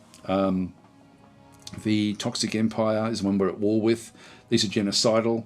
They're ammonia-based, and these use vampires as their citizens. Stellar Renegades in through here. This is silicon-based, so sort of like a rock form or crystal form. These were aquatics back in through here, the Bubbleverse. These are the furthest away from us, so they're not really going to be impacted much by what we do. And then that's us up through there. You can see they're crime lord traders, carbon-based. And it's amazing when you play the game just how different every little combination is when you actually do play it. It really is one of the most special games that's come out in recent years. And it just as I say, just getting better and better. It's almost like one of these things where you'd love to see what the game is like in 3 years' time and just see where it could actually end up going. Sorry, I'm missing so many of the comments, guys. I'll come back to those in just a minute. But this for me is like a really, really special. Like it's interesting the way it does work, but everything is exposed. So faction power, we can sort of see there that we're coming sort of in the middle there. Now, if we go back to the Toxic Empire, which is who we're at war with, we can sort of see that we're not far away. So that sort of greenish sort of a tinge. We're this one through here. Economic power back and through here as well. You can see economically we've just ramped up and they've just dropped down, so that we're coming okay through there. But military power, this is them and this is us. So militarily, and we're just now at war with them, we've got a big problem here. Like they've got a very, very strong military. So it's going to be an interesting fight in the next session, really, to go through how this is all working. They've also expanded extremely well. Actually, their actual civilization is less than ours. We've taken over 2 different worlds, which has brought us up further up in through here. But we're going to be suffering. We're going to be being attacked all over the place. So we're going to have to sort of get strong fleets together. We're going to have to completely change what we're doing with our techs, because I've been focusing more on trade than on military, and now we have to suddenly skip across into military. I was trying to be as friendly with them as possible. Influence again doesn't really sort of make that much difference. Manufacturing, we're about the same as them. Research, we're now about the same as them, but they had an advantage early on, so we'll still be behind them. Approval, we're coming last. That's the difficulty level, I think. Treasury, we're sort of middling along. At one stage we were doing a lot better, and then prestige, we're doing pretty well with prestige. And it's also like there's so many other little things have been added into this particular update, but there's not a lot to write about. But those tooltips, I mean, we started off by looking at the actual tech trees. The tooltips now make that so much more approachable, like to be able to then at least go back through and search for what you particularly needed. So again, if we just go back in and go back to our command ships, that was subspace frequency systems. 2 turns and I can get those ships out if I needed to. So these may be something that we do. They've only got 4 combat strength.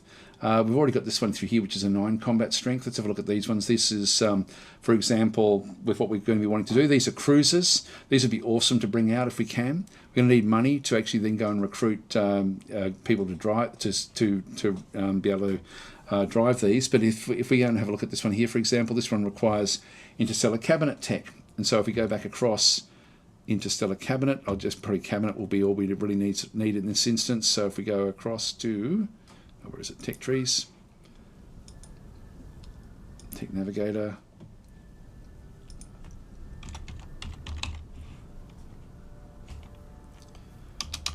interstellar. Why is it not wanting to play? Hang on.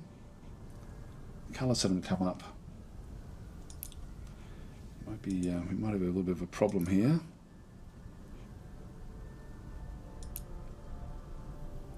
That's the technology library, which still.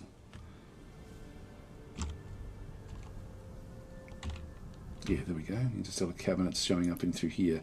I don't know why this is in here, to be honest. I don't see this as being something that's all that valuable. I do find the Tech Navigator to be fairly valuable. Okay, now we've got it. I don't know what was happening before. Stellar cabinet, where are you?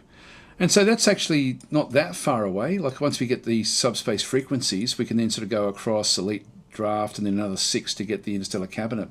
And so this one essentially would then open up those cruiser ships, which are going to be very, very powerful. And it may be that by combining those with other things, we end up with a very, very powerful fleet. So that may be something that we do, but it's going to be, what's that going to be, about 11 turns before we could get that one if we went that way. But at the moment, we're actually, you know, I started off doing the tech for Starship refits, just so we can get better ships ultimately. But that may be a better way to go, to be honest. 7 months remaining on this one here, and we can, in 11 months, we could then actually have those special cruisers available to us, and we're still a long way off in this particular game of getting the battle cruisers. So I need to go I was going to go Starship refits and then battle cruisers. So 17 turns before we can start building these. If I can save them my money up, I could then actually go and, or could even sell resources. I'd be able to then go and recruit a couple more commanders to then take over those cruiser ships. So that may be the better way to actually do it. So anyway, there's just so much in the game you can do. But I hope that helped with getting your head around. I don't know why the colours went on that one. That's some sort of bug that happened there. But that's I hope that makes sense anyway in terms of the using the technology. But it's certainly by using the Tech Navigator more so than what gets presented. It gives you like when I go in, because there's so much in there, I go in with a target in mind as to, and I can then sort of see the track to get to where I want to get to. So the first screen that you go into only shows you the stuff that's currently available, and when we go to the Tech Navigator, the stuff that's in white, for example, will then show up, but the stuff in grey doesn't show up. So that's sort of how that one then goes and works. So we sort of can see different things that sort of are actually in there. Anyway, I hope that helps. Sorry, I missed. I probably went on a bit too long with that one, but I will be streaming this combat, which I don't know how well I'll do against the AI in this instance, but that will be then coming through, and the combat as well. Actually, we're going to talk about the combat. Maybe I'll do that when I'm actually, because I've got nothing I can actually fight just yet. But that's the combat as well has now got a much more intricate system for the auto battler. Not that you've got any decision making at the time of the battle, but your decision making all comes up with the composition of your fleet, and that's actually, so it's more about the ship design and the composition of your fleet actually dictates how you go in the game in the combat. I think with the Warlords DLC coming out next month, that will then give you doctrines that you can then sort of place that will help to get even more impact into those particular areas. Actually, Battlemode's saying I'll be doing. Actually, where was that one? So I've been waiting for more release videos on it. So Battle Mode, so yeah, because Battle Mode does the videos for Gal Civ, the official videos. Be doing more soon. Been waiting on a few updates to help the AI. Been done now, and the game is way more difficult. The dev is rapid and with development of the game. Yes, it's been incredible actually. Now, sorry I missed so much. What did we get up to? Now,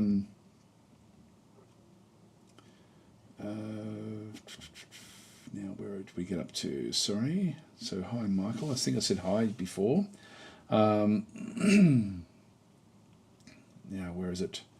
Can you search in the tech tree? Yeah, I showed that one to a degree. Only the name, not the specifics, not the descriptions or anything like that.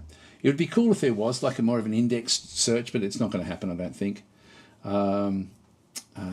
Yeah, we've got played demo and it's 50-50 on it, but just cannot play it once full version is out. I'm not sure which game you were talking about there. Maybe Millennia? Might be the Millennia one, I think.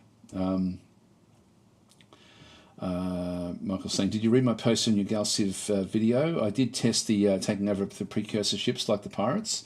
No, I didn't read it actually. I got myself a Dreadnought ship from that ability almost at the start of the game. Not sure if that's intended though. Actually, that's interesting. That's very interesting. So what Michael's talking about there is that yesterday when I was live streaming, he because I'm playing as a pirate lord, I can then go and one of the abilities that I have with that is when I see pirate ships, I can actually then go and use my command ratings to buy ships or buy fleets from them. And so what Michael tried there was to actually find a protected precursor thing that's protected by like a pirate AI essentially, which is like a defender, a defender of those, and was able to then buy that off the actual buy that outright, which does sound like an exploit. I got to say. So Ben was saying this is a great change. Before, nobody wanted to play the Terran Resistance because you had a boring looking trait called resourceful. Now you can see that it adds a lot of cool stuff. Yeah, the tooltips in version 2.4, it's worth installing those. I can't think of a single time in the whole of the development, for the last year or so with Gal Civ 4, where it hasn't been beneficial to be playing with the advanced version of the game and not just the base version. So tooltips are a lot better. I see. Yes, Cecil. Yeah, it's amazing. They haven't bothered trying to minimize them. They're giving you all the information in the tooltips, which is awesome, and it's very you often will find things that don't make sense in tooltips that need to be corrected. I haven't found anything that stands out to me. I found some descriptions in certain things where some of the grammar is wrong, but not that I can remember in recent times. So Battlemite's saying most of Gal Civ's issues now are in the UI and they're being worked out gradually. I don't know. I still think the UX with combat does need more work, so I'm hopeful that the Warlords DLC will fix that. Michael's saying, Battlemate, maybe if it's on their purpose that the one is allowed to take over the precursor ships like that, to do with pirates from the Crime Lord ability. And Battlemate's saying version 2 was the same, 2.3 the same. It looks like small changes, but the changes to diplomacy, trade, and game AI changed the game from a B tier game to an S tier game for me. Yeah, there's a lot going on beyond combat, and that was sort of why I wanted to play a game where I wasn't just playing like I normally just play it as a combat style game. But it's interesting to actually have now played something where I was trying to play a trade-based game, but based on my threat level with the culture, everyone's now ganging up on me, which again was interesting to see that happen. Maybe a bit too dramatic, but overall pretty cool. Because we're easy to miss in patch notes. So that's because it drastically changed how the whole game played. Every version has been a big improvement. So Bannerman was saying to Michael, he'll ask. Yeah, so that what it was just whether that can actually happen with the with being able to sort of, as Michael said, getting a dreadnought at the start of the game by using your command points. Certainly, I've been milking a little bit with things that sort of make sense. I've got myself a couple of cruisers that I shouldn't have really got access to through a different method, but still using the Crime Lord aspect. Michael's saying thanks. I just find that getting cruisers and dreadnought ships at the start of the game from those precursor anomalies is a bit powerful. Yeah, it's sort of one of those things also with the we had an event which does come up fairly often where you find a ship being chased by pirates, and the ship comes through and you get control of that cruiser ship being chased by two pirate cruisers. The pirate cruisers then chase down the other ship. But if you're a pirate lord, you get those two ships as well, essentially. So you end up with three cruisers from that event, which I don't mind that one to a degree. I mean, it's still costing you control to get them. So, but it's pretty cheap. It's a cheap way of getting a fairly strong fleet at the start of the game or towards the start of the game. So Bannerman's saying back to Michael, I've logged in that with the team. Thanks. My personal opinion is that it doesn't sound like it should be possible. Yeah, I don't think anomalies should be able to be. It's a bit almost like the way that Age of Wonders 4 handles their independent factions. They don't just lump them all under one group. They've got different classifications, and the colours of the little flags actually change. So the flags will change from red to black to grey depending on what style of defence it actually is, or what style of independent faction that you're actually dealing with, not the AI factions but the independents. And maybe Gal Civ needs something like that with those sorts of things, just to sort of differentiate between actual pirates, which spawn from the pirate bases that start at the start of the game, and then other things that then do come in. Michael's saying, I noticed that if you're actually, I'll bring this across just so we can sort of see it. Okay. So if you use it on those anomalies, it tries to convert a fleet of the ships, that is, to the allowed logistics in a fleet. So it may take more than one try. Yeah, I found that as well. But also the ability doesn't have any cooldown. One can just keep on using it. Yeah, so it's just basically, as long as you got the control points, you can do what you, or command points, you can do what you like. So just joined. I don't know if anyone has brought it up. Are you looking forward to Kingdom Dungeon Hero? Yeah, I've got it. Haven't played much of it. There's just been too much else going on at the moment. So possible to have zoom in, zoom out in text to be able to see. I don't know if they do that, to be honest. I think it's like you're just zooming. When you zoom, when you're scrolling, you're just scrolling left to right. I don't know if they do it. Like I'm not sure. Anyway, we'll just keep on going. Where did we get? I'll just skim past a few of these. Sorry, guys. Hi, Sobacol. Let's see what you guys. I've been talking about Kingdom Dungeon Hero. There.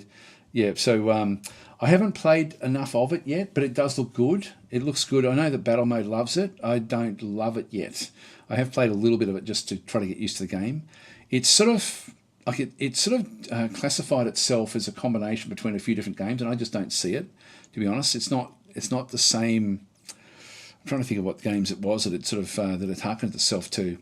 Anyway, it's interesting, but not 100% for me. So what did we get up to? The fact that you can actually have different scenarios is pretty cool in that particular game. It's a bit too, again, the tactical battles are very, very simple in that game, which I don't love that aspect of it. Another game actually I do want to talk about, which has just come out, if you guys do want to grab it, just go back into here again, is we've got, what was it called? It was Songs of Silence. I'll just mention this one. Songs of Silence.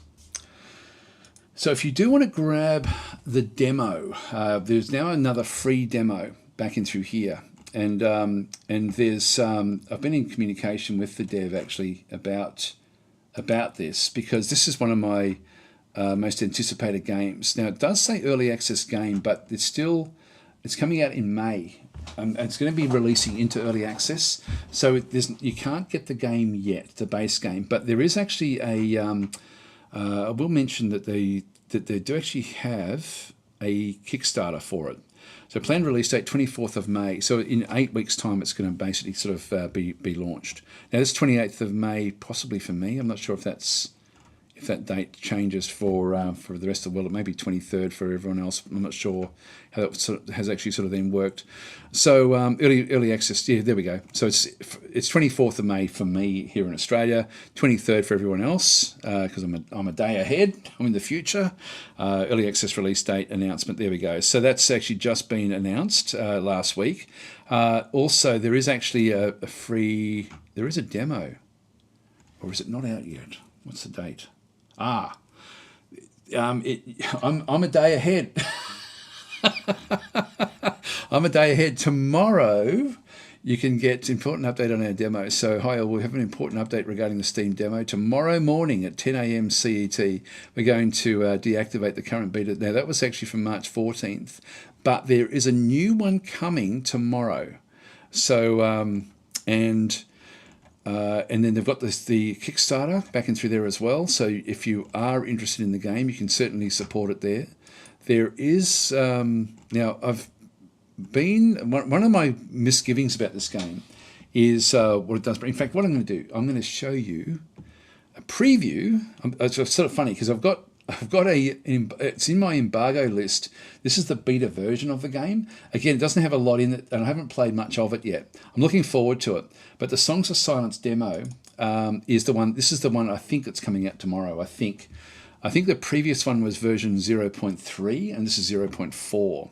And so it still only have single player. You don't actually have, and when we go to single player, it does now have the skirmish where you can go and click it, whereas previously it was only the campaign. Now I haven't tried this yet. Again, it's one of these things where I know that the skirmish is supposed to be more random than the campaign. So if we go to skirmish, yeah, this is cool. In fact, this is literally the first time I've played the demo. So I haven't tried this yet.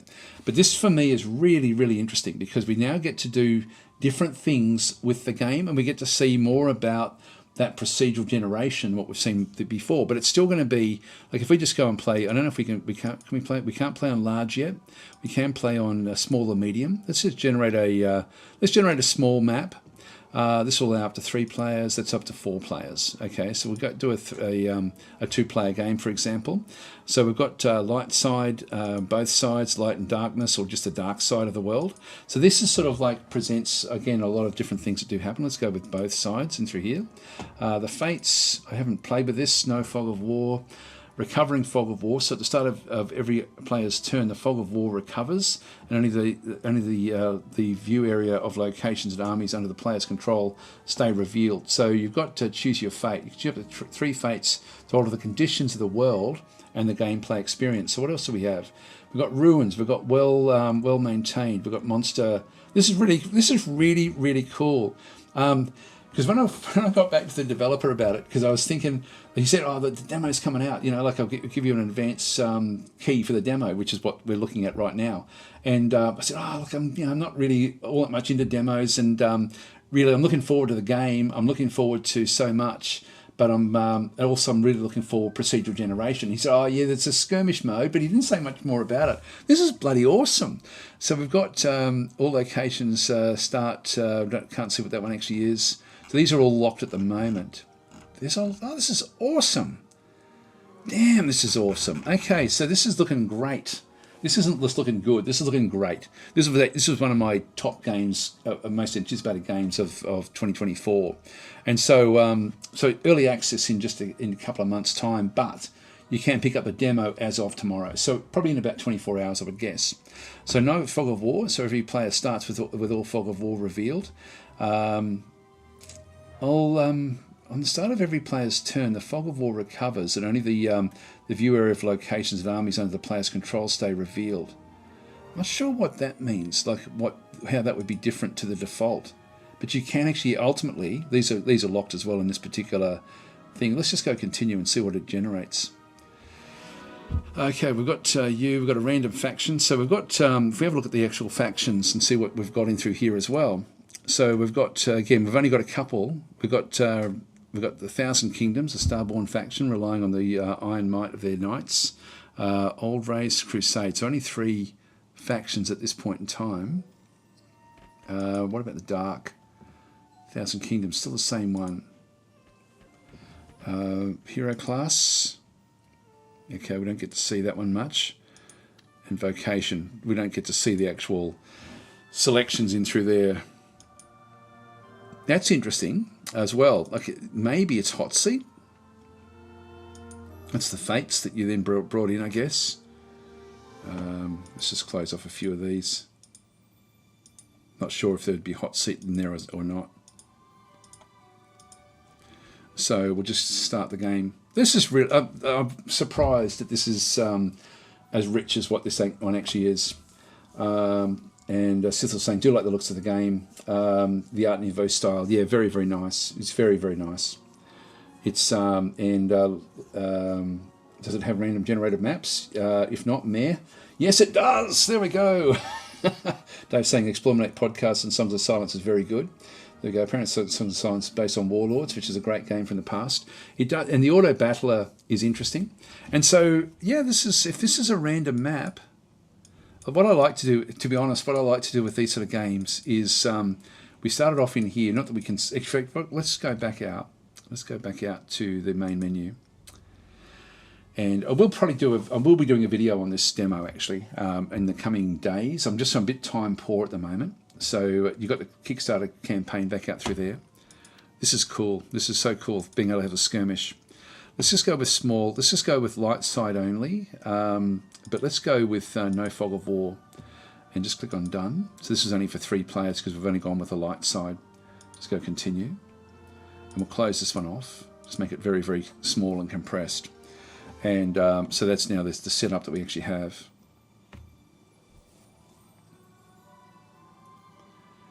Let's give the random map generator a run and see how it works. So your start through there. Welcome, Warlord. Yep, continue. So that's the... Oh, man, that looks beautiful. That looks beautiful. All right, so what are we looking at? An S shape. An S shape that continues on down through there. S shape. All right, so remember that. Remember what that looks like.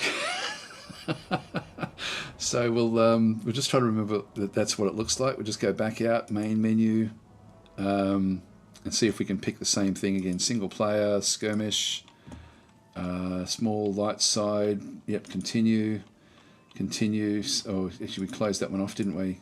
Start the game. Will it be a random map or will it just be the same map again?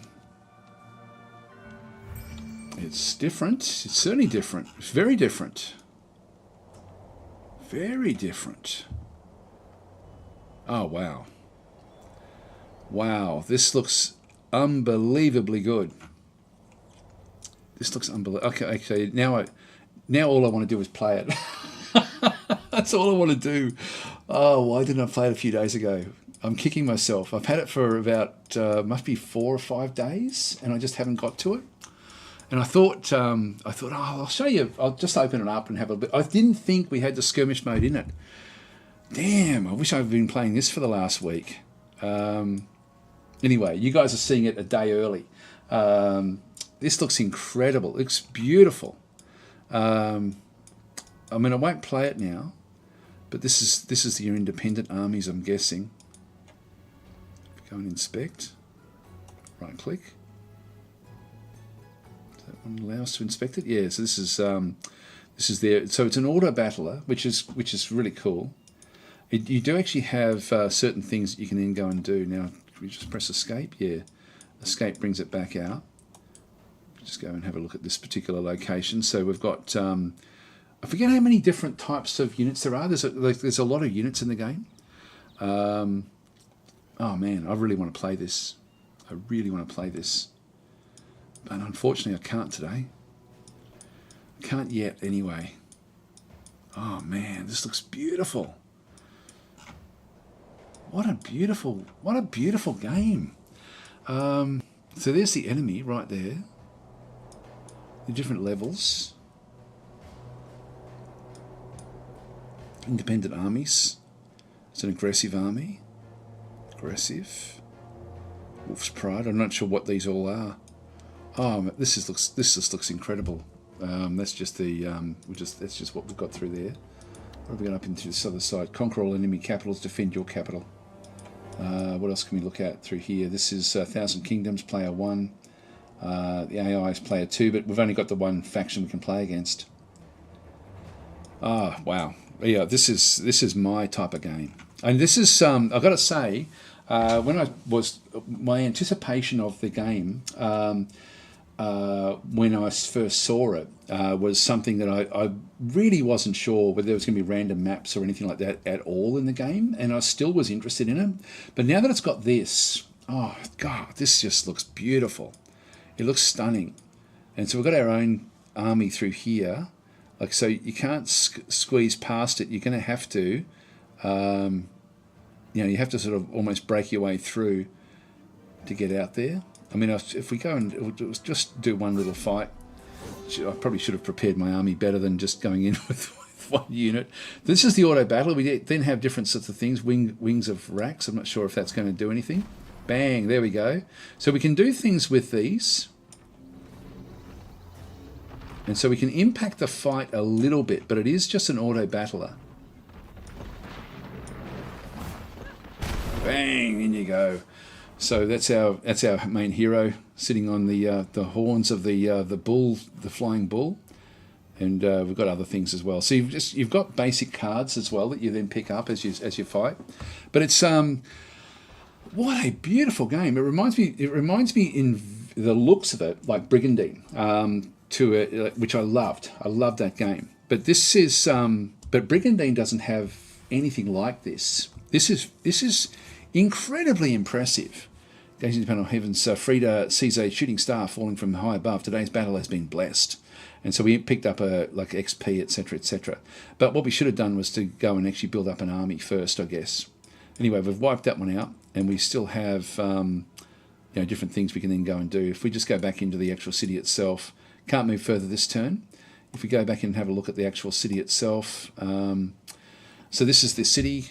We have the reserves. What do we have? Again, I haven't looked at this much at all. So recruit Hearthguards. We've got recruit Rangers.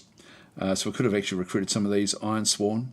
So now this is a recruitment card, but requires 90 gold. We do actually have the gold, so why can't we do it? Fast Cavalry Knights, devastating on the charge. So this card is unlocked on Prosperity level 2 at this location. So we need to raise the location. There we go. So we can build things up and through here. So regeneration 3. What else can we do? Garrisoned, fortified, supply. I'm guessing this is how we build the things. Actually, no, this would be where we are. What we've currently got. That's our current status. So how do we build?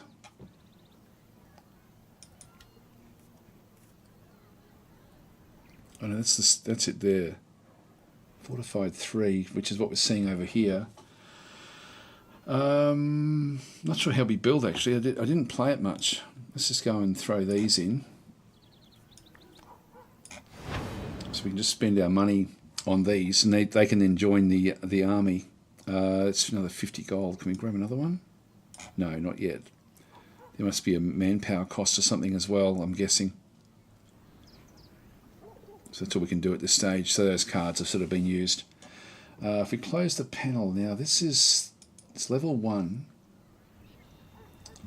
Your current growth, 1 prosperity points per turn. I'm not sure if we impact the growth. It's interesting to have stuff down the bottom there. If I close the panel,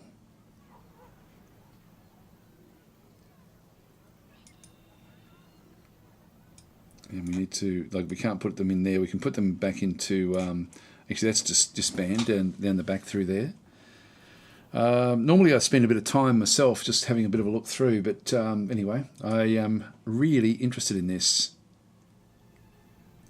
So capital, supply, fortified 3, recruit Rangers, location level 1, recruit Iron Sworn, level 2, and Hearthguards as well.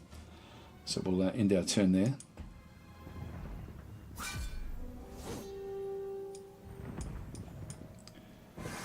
They've taken this location, so they've gone out with a whole army at this point in time. I didn't see anything about the difficulty levels. It would be cool if there was some things to do with difficulty, but they've now taken an actual location. Look at the smoke. I mean, it's just a beautiful game. Wow, this is just awesome. And we now actually have more units. What are we having through here? Heavenly Scouts. Plan a friendly army or location to reveal hidden enemies in sight. No, we don't need that one just yet. Just go and right click. So we can now that we've got a commander, we can now start to bring these in. So we can sort of position these a bit like dominions, I guess, and that's for sense. Why can't we bring those in? We must have an ability, we must have a limit with what we can do with our actual unit. 2 units, here we go. We can only have a maximum of 2 units at the moment until she levels up. So this is the, and so we've got the actual commander, the commander's cards down through here, and she's going to get more cards over time as well, and then we've got the city as well. So she can bring the reserves with her. We just close the panel, and so what have we got there? That's the Hearthguard. Yeah, let's just leave them where they are. And we can just go back across again.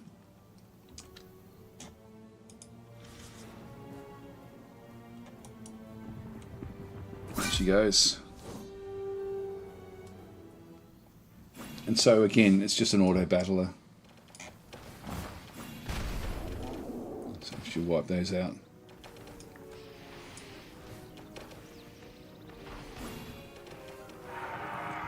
These guys are charging in. I love that as well. So they've got their own. We can't tell them what to do. They just do their own thing. All we can do is use cards. They're running away. Had enough. Oh no, here they come. They're reforming, charging again. This is awesome. Oh man, this is awesome. I've nearly lost this group. Come on, you can do it, you can do it. We don't need any more cards. We've got retreat. We can immediately enter battle with the retreat if your army's... but we've survived, I think. There we go. Victory. Another bloody victory. There we go. So she's getting more and more levels. Continue. And so, yeah, we've been wanting to then take these different locations. Now, this is Wolf's Pride. If I just unselect that one and then just have a bit of a look. So, no building there yet. So there must be, we must have to be able to see, it's a ruin. Okay, so the location is a ruin. But can we build it? Rebuild. Okay, so we play the cards at the locations.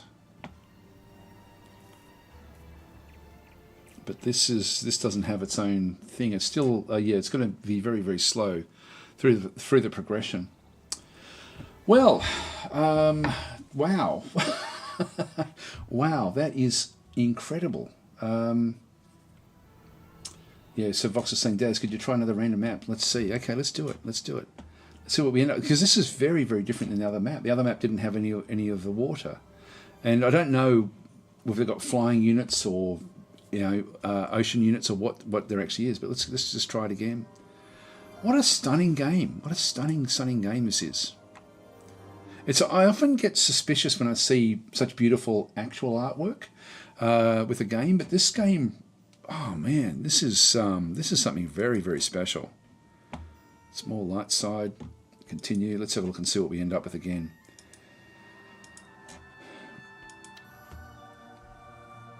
Go back to the same parameters. You're looking for that S-shaped. Now is that rotated? No, it's not. Unless, yeah, this is different again. So we've got an aggressive army, but this is a different map. It does have the lake in the middle there. I mean, if you rotate it at 90 degrees, would it look like the other one? Don't know if you can rotate. No, can't do anything to do the rotation. This is different again as well. So Mibistain, a ruined lair. So it's a lair of something nasty. The Silent Emperor. Unit Gestalt, Cavalry and Knight. Yeah. Ah, there's so much in this game. This is surprisingly polished. Surprisingly polished. And there's the other enemy there. Let's just generate another one as well. Let's go back to the main menu. Man, this is beautiful. I am gushing. I'm gushing over this one. It's astoundingly good. So we've had 2 lakes. We've had one without lakes. Let's try a big map. Here's another one without lakes. Now, do we get the S shape? No, we don't. That looks vaguely like the other one, but that could be anything really. Or is that? No, that's the S shape there. Sorry, the map is the same. It just randomly rotates around. Yeah, I think that this is the same. I think the base map is the same. Ah, so it's not exactly random. Although, what's that? The dotted line would often belie that it's actually made out of segments. Let's generate another one and see if we can sort of pick, like that's definitely the same S shape that we saw there before. And then we've got a green hill over there. Let's just do another one. So one more just to see if the shape of the water changes. Yeah, let's just see if we'll generate a couple more. Let's leave all of the AIs in this time. But the positioning of the units was different.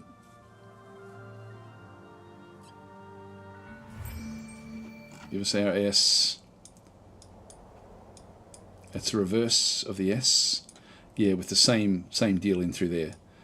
So it's the same map, and then the S does point to that green hill.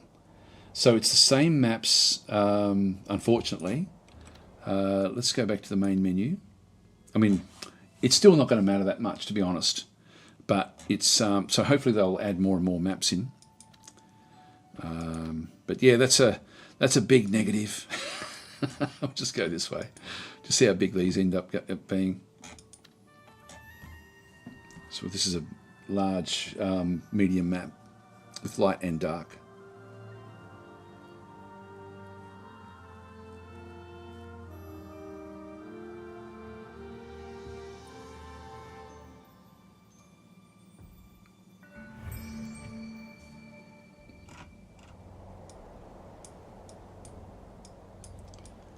It's quite different, isn't it?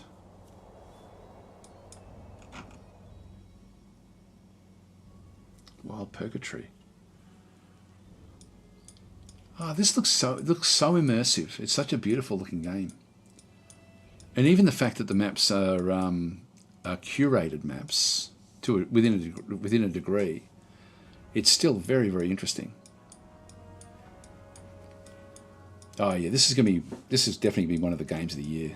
You can just tell, like it's like as an auto battle, it's interesting. It looks like each of the actual units has got its own difference, you know, beyond its just basic sort of scripting. Like what's this? What's the deal here? Trailblazer. These are constructs. Yeah, there's a lot of things to like here. A lot of things to like. Yeah, so it brings it up in through here, all of the details about what they do. Ah, this is nice. This is very, very nice. Yeah, no, this is going to be an awesome game. Incredible game, really. We have a look at Purgatory. Let's have a look and see what this has got in it. Yeah, Furor. Yeah, Gestalt Beasts.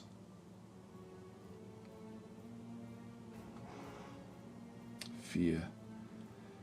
Ah, yeah, this looks incredible. Okay, well, anyway, one more sleep, guys, and then you're going to be able to play it. You'll be able to play it yourself. So, yeah, wow, this is incredible.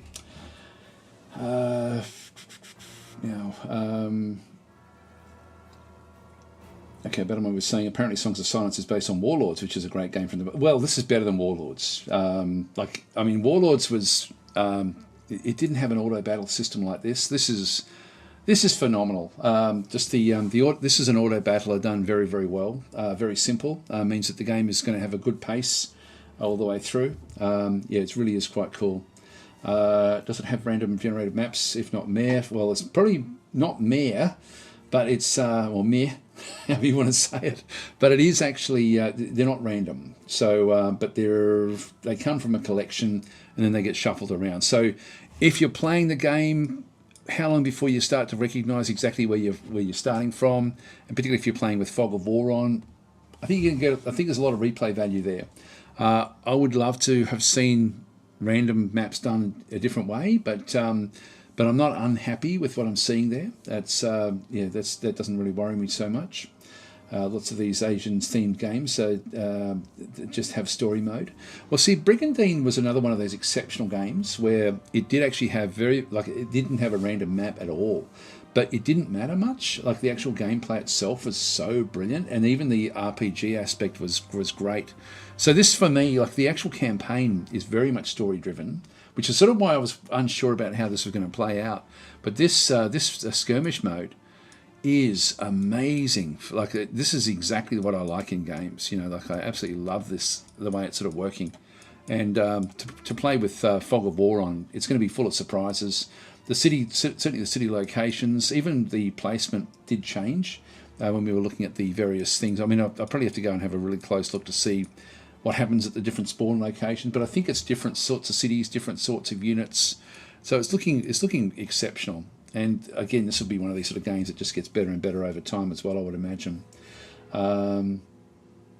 So yeah, I do like the look of the game. The Art Nouveau style, so Sicily, yeah, I mentioned that one before. So Bibik is saying, but I mean, it's the same universe as Warlords, like the Heroes of Lords and the Lord Bane as such. I think it's just more based on Warlord style, where you go after different cities and sort of then just go and try to build up your empire as fast as you can. That's another thing. Another question for me would be, you know, how impactful does that, like Warlords used to be one of those games, if you didn't quickly get what you needed to get, it just ran away from you. So there wasn't any balance. If somebody was playing tall, you always had to play broad and get as many many areas as possible so you can build up other armies. I don't know if this will be the same. I hope there's more to it than just that. Yeah, so Michael's saying, throw the calendar away and let's go. So, yeah, it looks like Modern Warlords. I like it. Yeah, it's great. Vox is saying, Dad, yeah, we did the random map. Michael's saying, just one more to see if the shape of the water changes. I'm pretty sure it won't. In fact, if we go back and I'll generate one more. So we'll go back to the main menu. Interesting. It's very, very, very interesting. Go back to small again, just play the light side, just go continue and start the game. We'll look for the, but if we end up with the water map again, so it's got two style maps for the light side in that, so it's got like there's a fair number, this is number one of those water maps again. Now we started, I think technically we started at this spot with this one over here as the other one rotated essentially 180 degrees, I think, was where we were. This in one of the starts, this was at the top. So it does mirror it. So you're not going to pick it unless you play the game an awful lot. So it's, even though it's a curated map, it's still done very, very well. And it looks like the actual groups themselves are completely randomly generated as well. Like, you know, we've got like an Ent type unit back in through here. Yep, so Wild Beast, Horror Beast back in through that side as well. Yeah, this is very, very cool, I've got to say. Very cool. I like this as well. The cloth map aspect of it still looks beautiful. But very, it's very functional with what it's sort of showing through there. Yeah, very nicely done. So anyway, that's we'll just quit out. It's I can't wait to play it. I absolutely cannot wait to play it. That looks so beautiful. So Michael's saying, I think you upgrade your main city with the prosperity you generate. Yeah, and the locations you conquer with resource cards. Yeah, so the cards drive the strategy to a large degree, including the combat. But yeah, it should also, that will make it almost like a sort of like a card-driven Heroes of Might and Magic to a degree as well. Roger's then saying they anticipate the early access phase will last for 4 or 5 months, maybe, probably longer depending on the player's suggestions. Yeah, it's yeah, amazing game. So there is actually a Kickstarter there, which you can partake in if you're so interested. I'm not sure what the actual you know, what you need to do to be able to then pick up the game. Epic story-driven campaign and player versus environment multiplayer on PC and console. It's beyond that. I mean, that's it's beyond that, because you do have the single player as well, and it's not just story-driven as well. So what we just saw there for me is much more interesting than the campaign.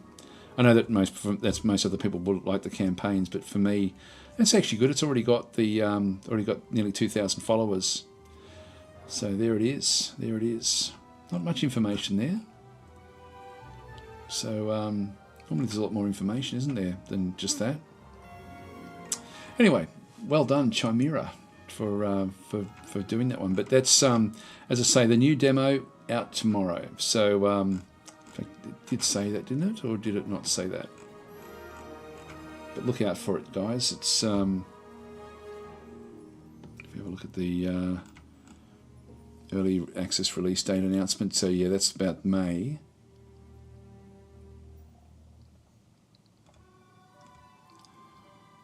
Yeah, when important update regarding our Steam demo.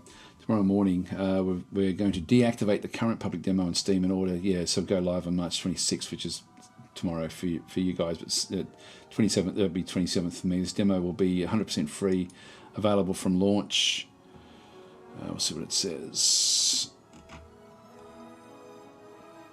Yeah, so updated campaign map 01 with new balancing dialogues and gameplay improvements, new intro sequences, new tutorial giving guidance, new starting skill combat level skirmish available from the start, faction 1000 kingdoms available, including many new heroes, units and locations, reworked, back and through there, new skirmish map available. So I don't remember there being a skirmish map from the previous one. Full iteration on skirmish map balancing, that's good. Strong AI improvements for the skirmish map specialty. So that looks like it's probably still being worked on, I would guess. Wow, this is really, really cool. This is really cool. My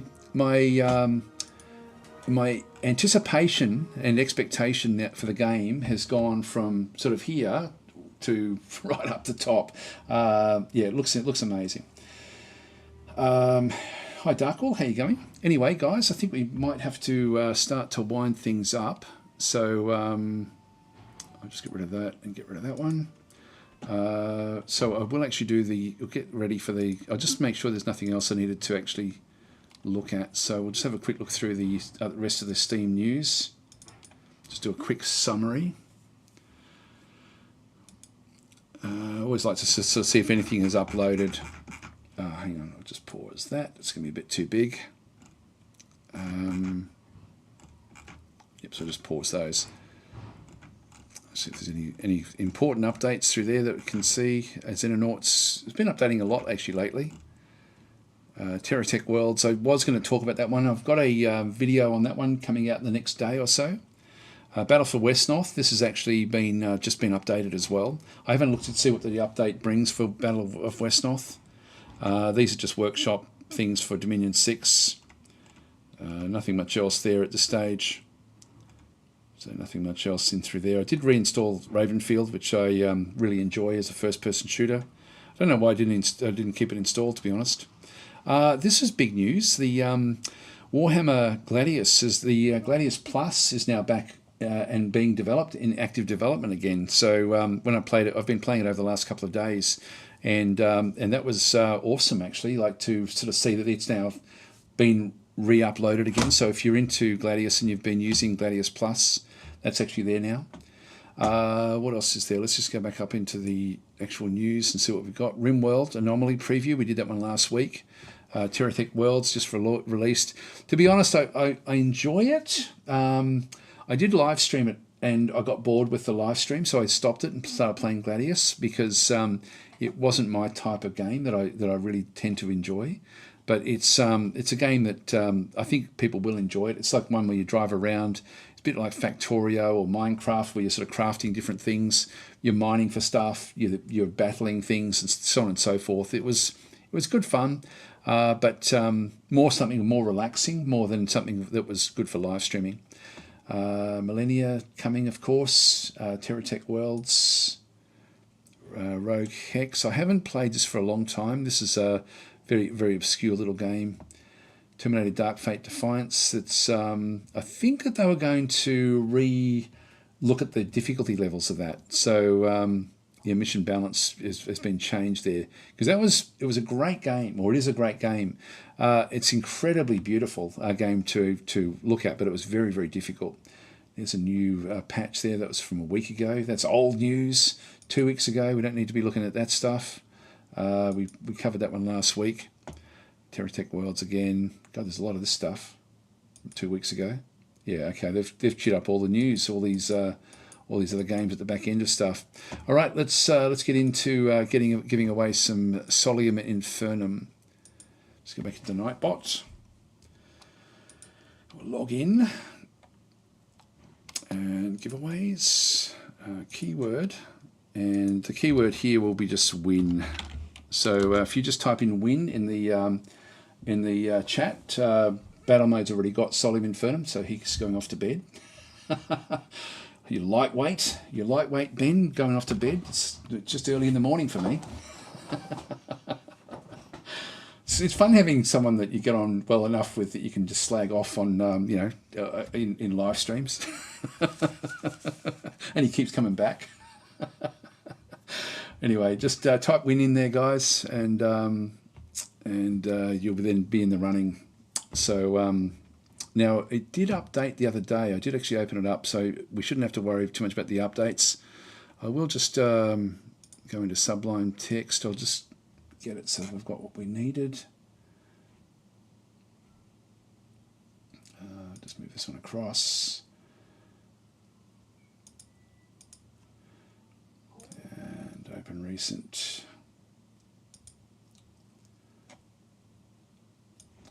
Sorry, I didn't really want to be showing my work at that stage, so we'll get rid of these.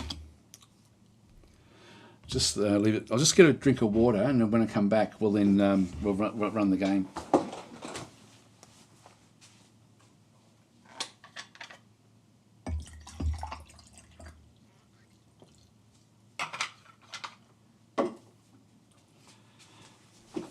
Yeah, actually, I should thank League of Geeks and also the PR company that I've been getting these keys from for Solium Infernum. It's been awesome, actually. So I really appreciate that they've given us the chance to, or given me the chance to give these away to you guys.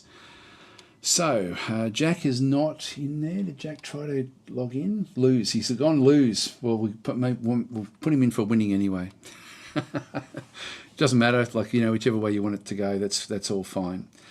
So still saying I got the game, but I like winning. Yeah, no, that's fine. Just jump in.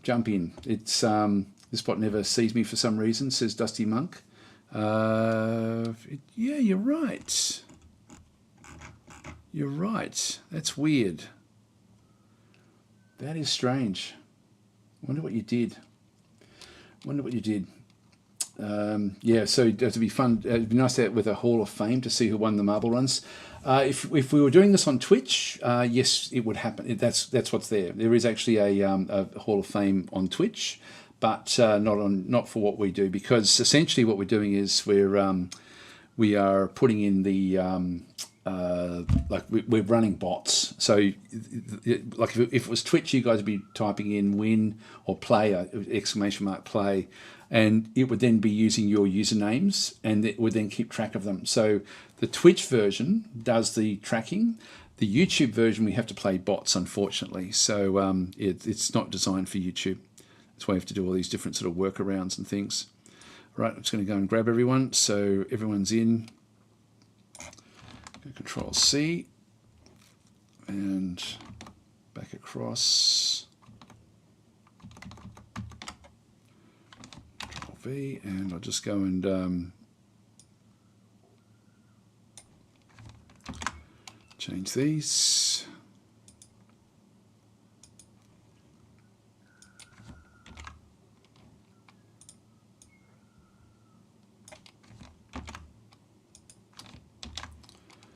Replace all. Okay, that cleans all that up.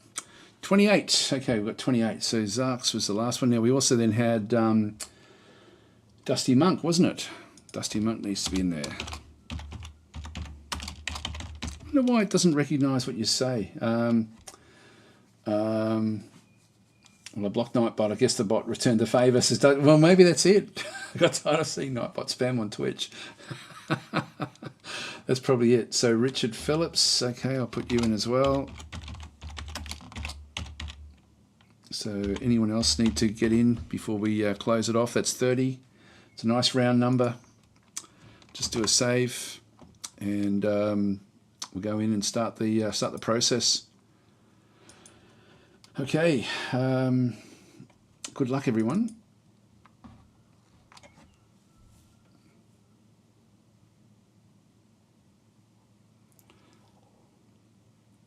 Actually, to stretch out the giveaways, I should actually put in some bots that are just there to sort of be spoilers, so I can give them away the following week. Might do that next week. Hugh, I'll get you in as well. Okay, we'll just go continue. So we need to go to race into here.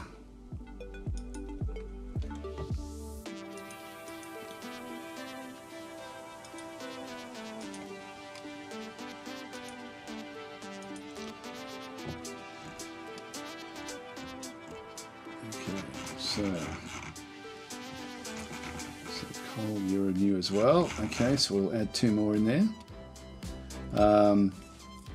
How do I enter the giveaway? You just type the word win, but I'll just pop you in there now. So 1, 2, 3, 4.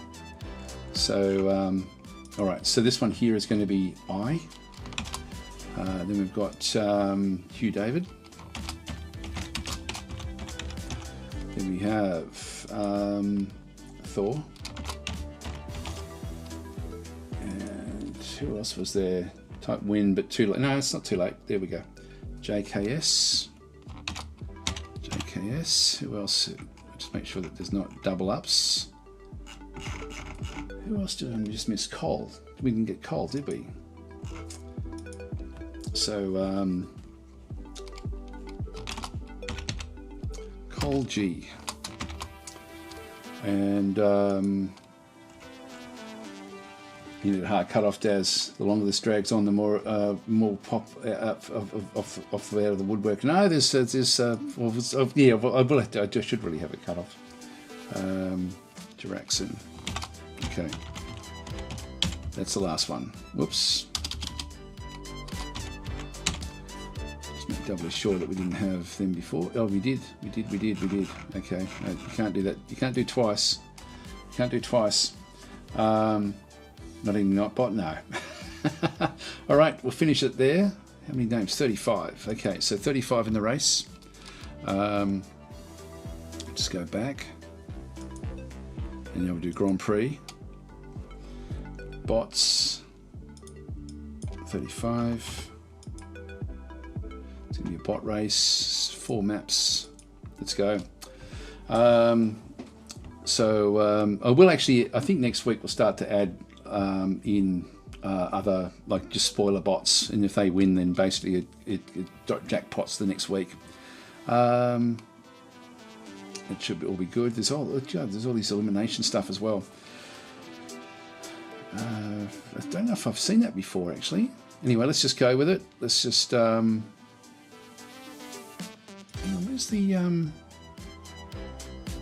the quick race?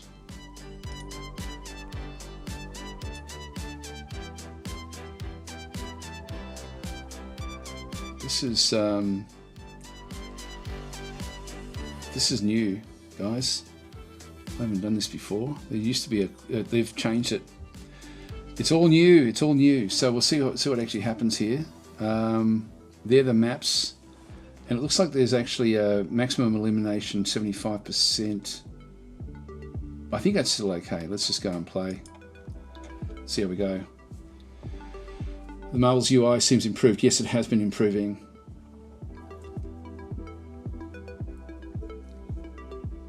So good luck, everyone. Good luck.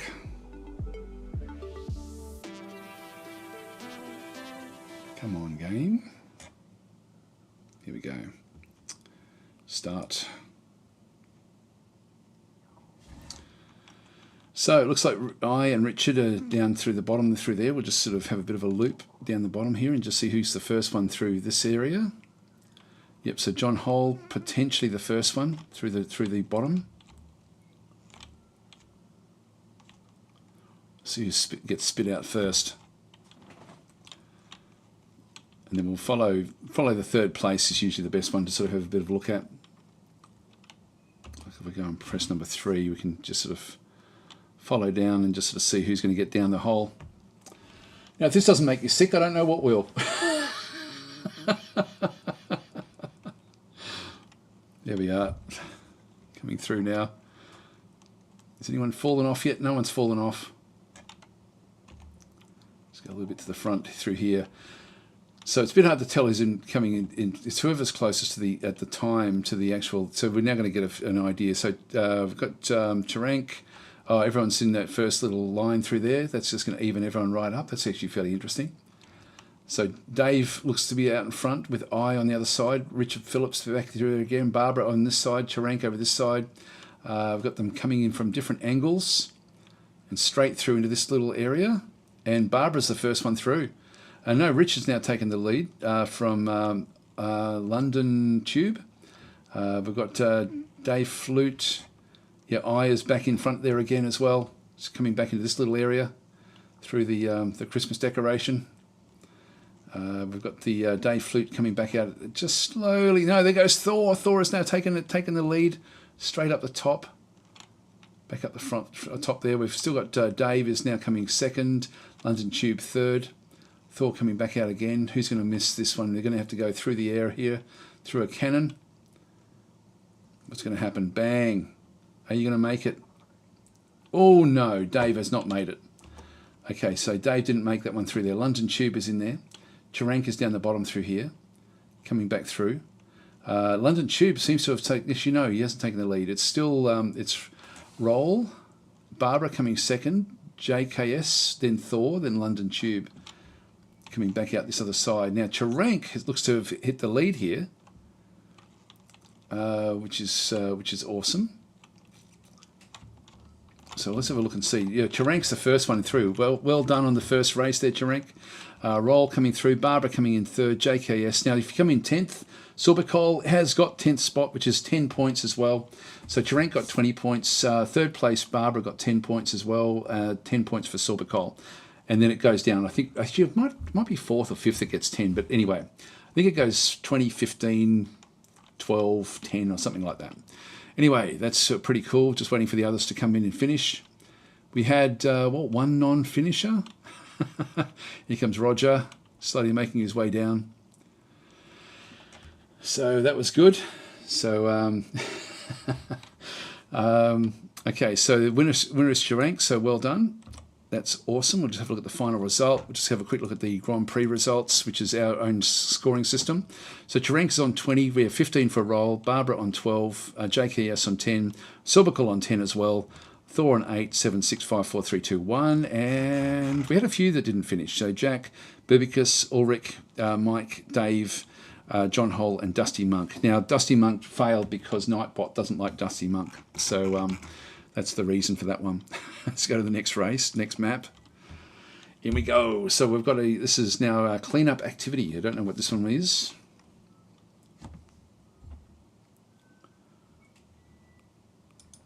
Get started straight away, straight through. Jack is back out in front again. Oh, Duran is through with Bubo. Who's going to be the first ones through this little... Oh, is that it? Is that it? That's it. That's the whole race. Wow, that was a fast one.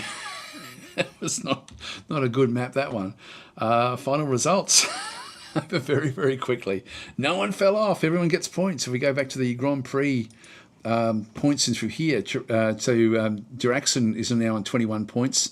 Charank is on 21 points. We've got Raoul on 16 points, along with Bubo. 13 points for Barbara. So that's our top list in through there. And everyone's now got points at least. So we've got 2 races, and we've got 2 equal winners at this point in time. So sorry, Introbert, you missed the cut. You missed the cut. It's too late.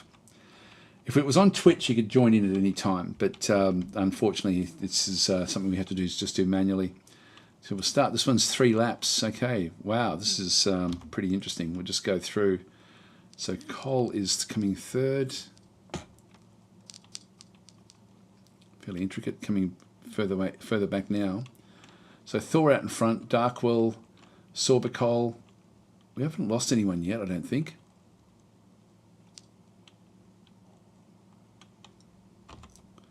Let's go back and have a look. So the Reed is coming in third. This is a third. This is second lap. It's a lap of 3 laps of the of this loop. So Serenity out in front, along with Thor, very, very close. Let's just go back to second place and just sort of see. So how far off are you? There's the race for first and second between Serenity and Thor. Serenity's now a fair way out in front. I can't sort of look straight up. We'll just go through here. I think Serenity's got it won. They're already lapping people as well. Actually, no, Thor's out in front. Thor did actually manage to pass Serenity. The other one must have hit one of the other marbles. Now, if Thor gets a clean run, it's the win. Wow, there we go. So Thor is the winner. Serenity coming in second. Long way behind, actually. Yeah, so then Dave Flute coming in third. Ulrich coming in after that one. So there was a lot of lapping that went on. There we go. Got our top 10. More coming through. Just finishing everyone off at this stage. And it's the final group. So Roll coming in last. No, Jack and Original Intent. Everyone else is finished. Oh no, still even more. JKS. And Charank. Oh, Charank, you've dropped out of winning the first race, and now you're doing a terrible job with the other races. So if we have a look at where we are in the Grand Prix for the final actually leg, we've got 29 points for Thor. Duraxon is on 26 points. Bubo is on 24 points, and we have Ulrich is on 22 points. Charank on 22 points as well. So there's a fair few in contention.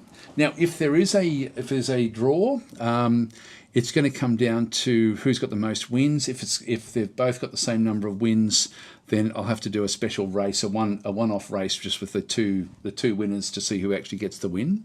So anyway, let's go back to the next map. The last map is Portal's Absurd Asylum. This sounds dangerous. So good luck, guys.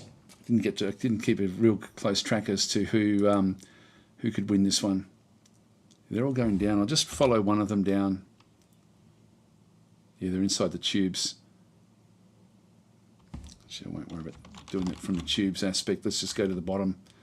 This is where it's all going to happen when they come out of here.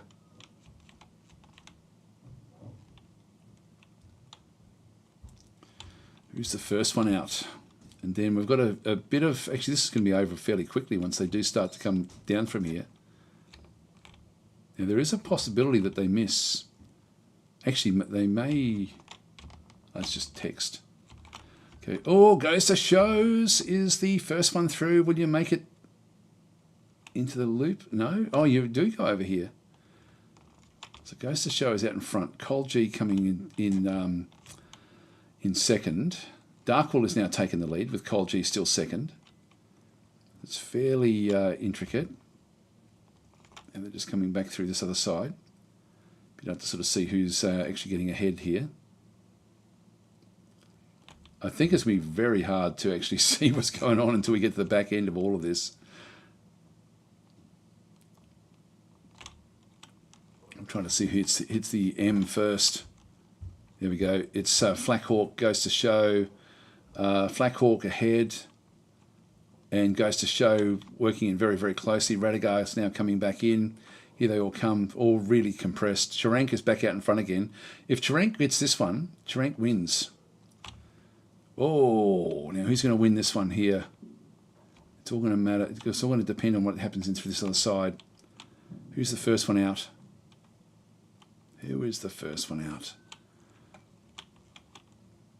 They're all looping around, not that we can see what's going on really. I like the idea of this map, but it's a shame we can't see the actual marbles. We're just seeing the names.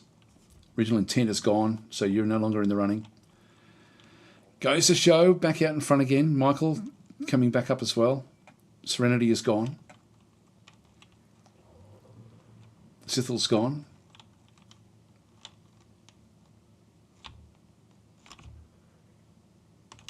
And Zarks is gone.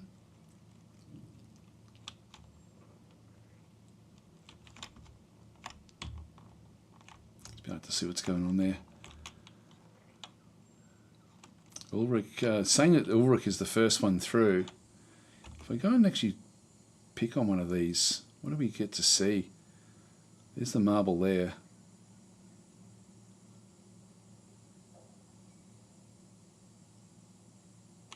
Dusty Monk coming past. I don't think we get to really sort of see much at all. There goes Ghost of Show going into the final chamber. That should be taking... Yeah, Ghost of Show is now one. Ulrich probably is coming first. It's coming second, I would guess, but I'm not sure. We'll just go and see. Yeah, actually, London Tube, Darkwill, here they come. Everyone's now coming back in. So we'll just watch them as they pop out of this this thing. So it's a bit too random, this one. I don't really like this one. It could be anyone. It could be anyone. So Roll, Bubo, Bubicious, Ulrich. sorry, yeah, so we've got Mike and we've got Thor. So there's our top 10, and then we'll just wait for the rest of them to come flooding out. So we've got a few at the back through there. Ah, Charank, you were so far ahead at one stage, and you're still way at the back. Well, there's the key gone, unfortunately, I think. Which is a shame. So, did so well, but not well enough. There's Dusty Monk at the back, so here we go. So the others are now, yeah, the winners, basically that's the end of it now. So it goes to show the others didn't finish, so they didn't get through fast enough. Just press escape and look at the final results. And if we have a look at the Grand Prix results, so Thor will be the winner with, what have we got there, 39 points. Then we have a 30 points, so won by easily in the end. So won by a long shot. Came fifth in that last race. Bubo came in next with 30 points. Then we had 27 points for Duran. Ghost of Shows for 25. 24 with Darkwill. We had another 24 there with London Tube. Roll, Brandywine back into there. Charank at 23. 22 for Ulrich. And we got a couple there that Dusty Monk and John Hole with only 2 points. The others with 4-ish.